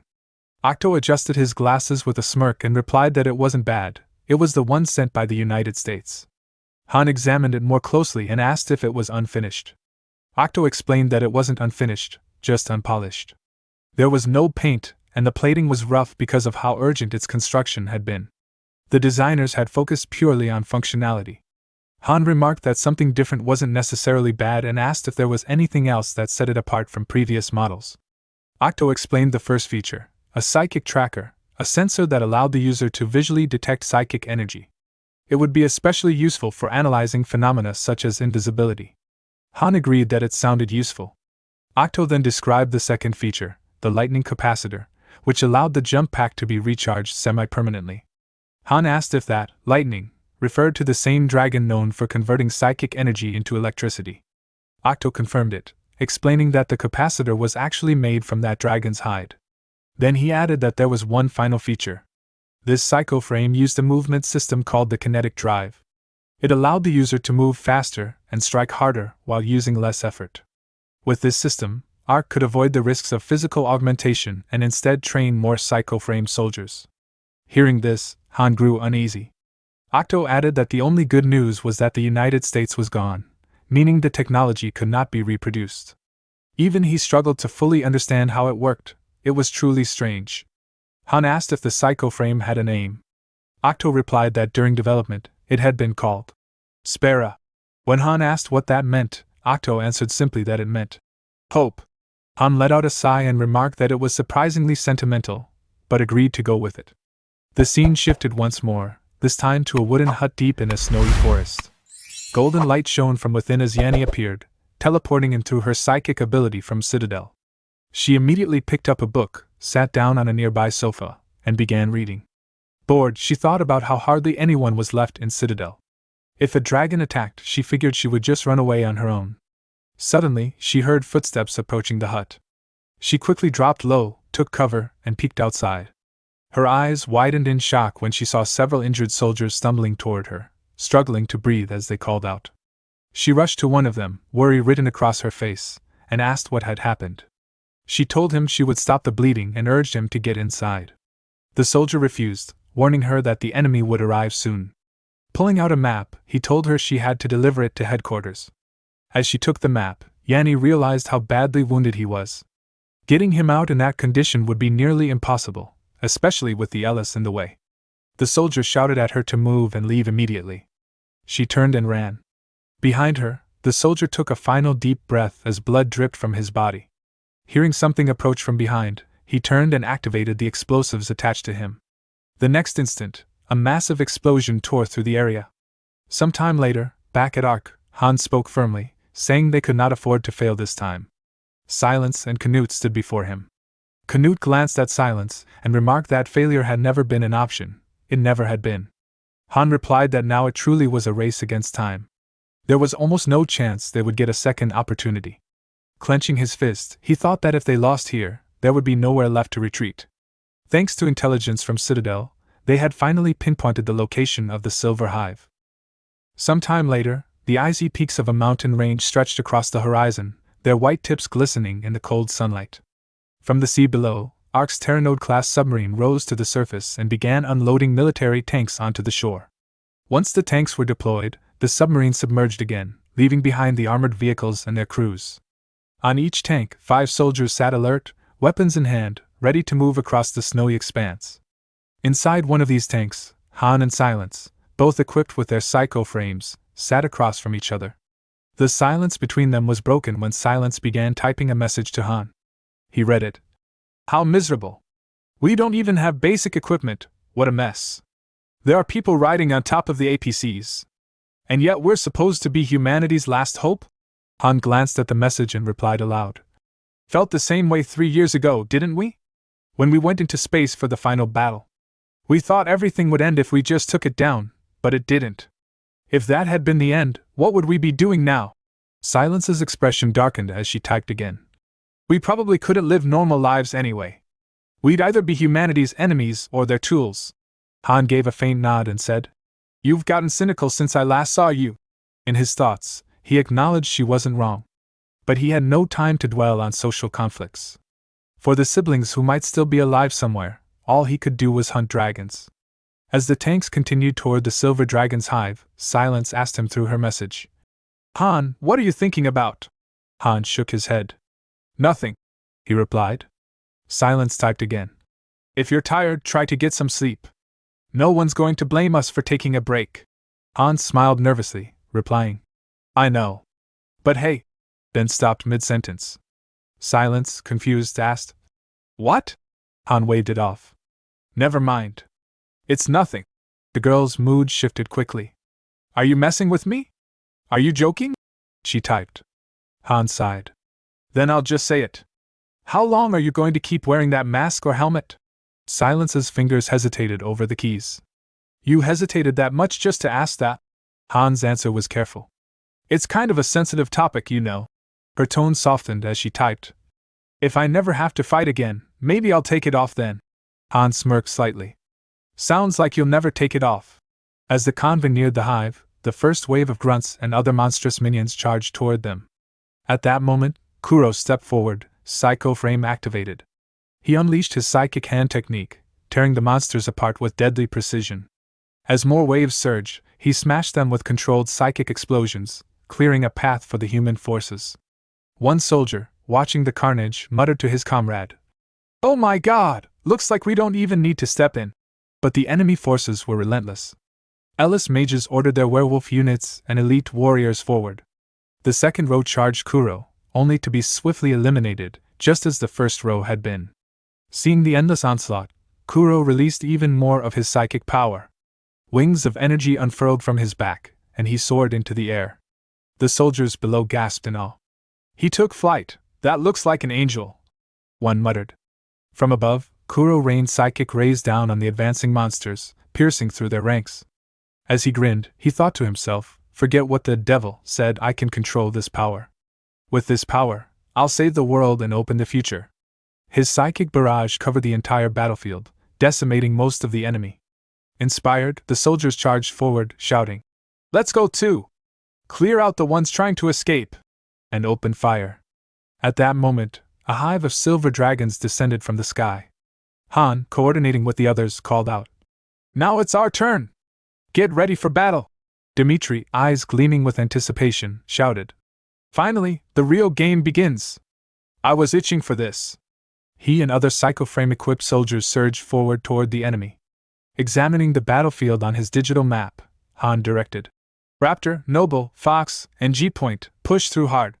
Backup teams are Oscar and Papa. On the front lines, Dimitri swung his battle axe in a wide arc, cleaving through multiple monsters at once. A large grunt charged him, but Dimitri's first strike severed both of its legs. As it fell, he leapt into the air and brought his axe down, decapitating it. Blood splattered across him, but he raised his thumb to signal his squad. Come on, let's move! He muttered, urging the others forward. The dragons will start falling in droves any moment now. As the silver dragon swept through the sky toward Kuro, who hovered calmly in midair, he raised both hands and unleashed his psychic hand technique.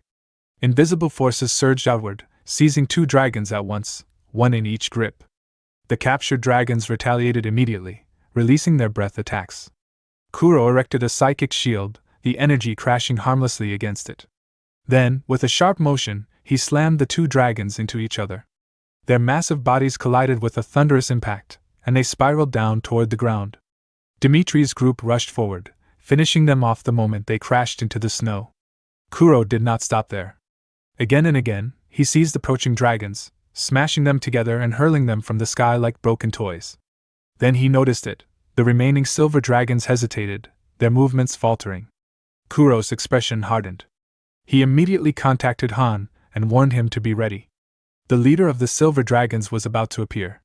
As if responding to his words, space itself tore open. A rift formed in the air, and from within it emerged a massive clawed hand, the unmistakable presence of the silver dragon leader. On the ground, the spear taken from the previous silver dragon leader, Kronos, was now in Newt's hands. Gripping it tightly, he asked Han, "If I drive this spear into its head, that should do it, right?" As Canute prepared to take flight, Silence arrived beside him. She sent him a message. "We'll back you up, Canute. Even if you fail, I'll be right behind you." Canute smiled beneath his helmet. "Fail? Just sit back and watch," he said, igniting his jet thrusters. As he launched skyward, a single thought filled his mind. "I'll succeed. I'll repay the debt I owe Han." High above, Kuro found himself face to face with the silver dragon leader. The massive dragon sneered down at him. "You pathetic human! You think you can take me on alone?" At the same time, Han sent Kuro a message. "Canute is on the move. Just hold him back for a moment." The silver dragon leader opened several portals around himself, and from each, massive draconic arms burst forth, striking at Kuro from every direction. Kuro read their trajectories instantly, dodging each attack with precise, effortless movements. Angered, the dragon leader inhaled deeply and unleashed a devastating breath attack.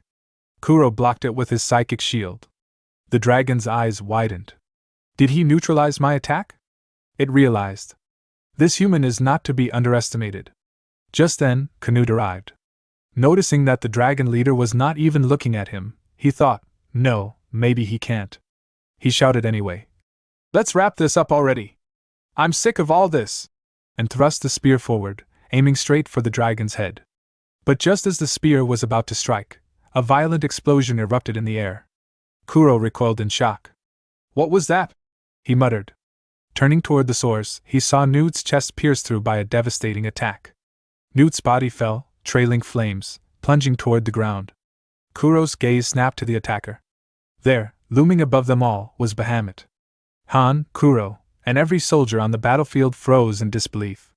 Bahamut's voice thundered across the sky. "This body is your death." Kuro felt a chill run through him. That attack wasn't in my foresight, he realized. He's the strongest of all the hives. From the ground, Dimitri stared upward in despair. So he really did come back. All those hives we killed, was it all pointless? Canute crashed to the earth, his body engulfed in flames. Only his healing ability kept him alive. Trembling, he handed the spear to Silence. "Sorry about this," he whispered. Silence clenched the spear and rose into the air using her airbits, moving toward the silver dragon leader. Kuro turned to Han and spoke with absolute resolve. "I'll take care of Bahamut. I'm counting on you for everything else. Let's hit them hard." With that, Kuro unleashed a barrage of psychic rays, all of them slamming into Bahamut's massive form. The attack had no effect. Bahamut countered instantly, releasing a breath attack that appeared in front of Kuro in the blink of an eye. Kuro barely dodged in time. Bahamut's eyes narrowed in surprise. Kuro steadied himself, his mind racing. If we're going to bring him down, we'll have to push our power to the absolute limit. We're incredibly close to 17,000 subscribers, and this journey wouldn't be possible without you. If you enjoy our content, hit subscribe and help us reach this huge milestone together.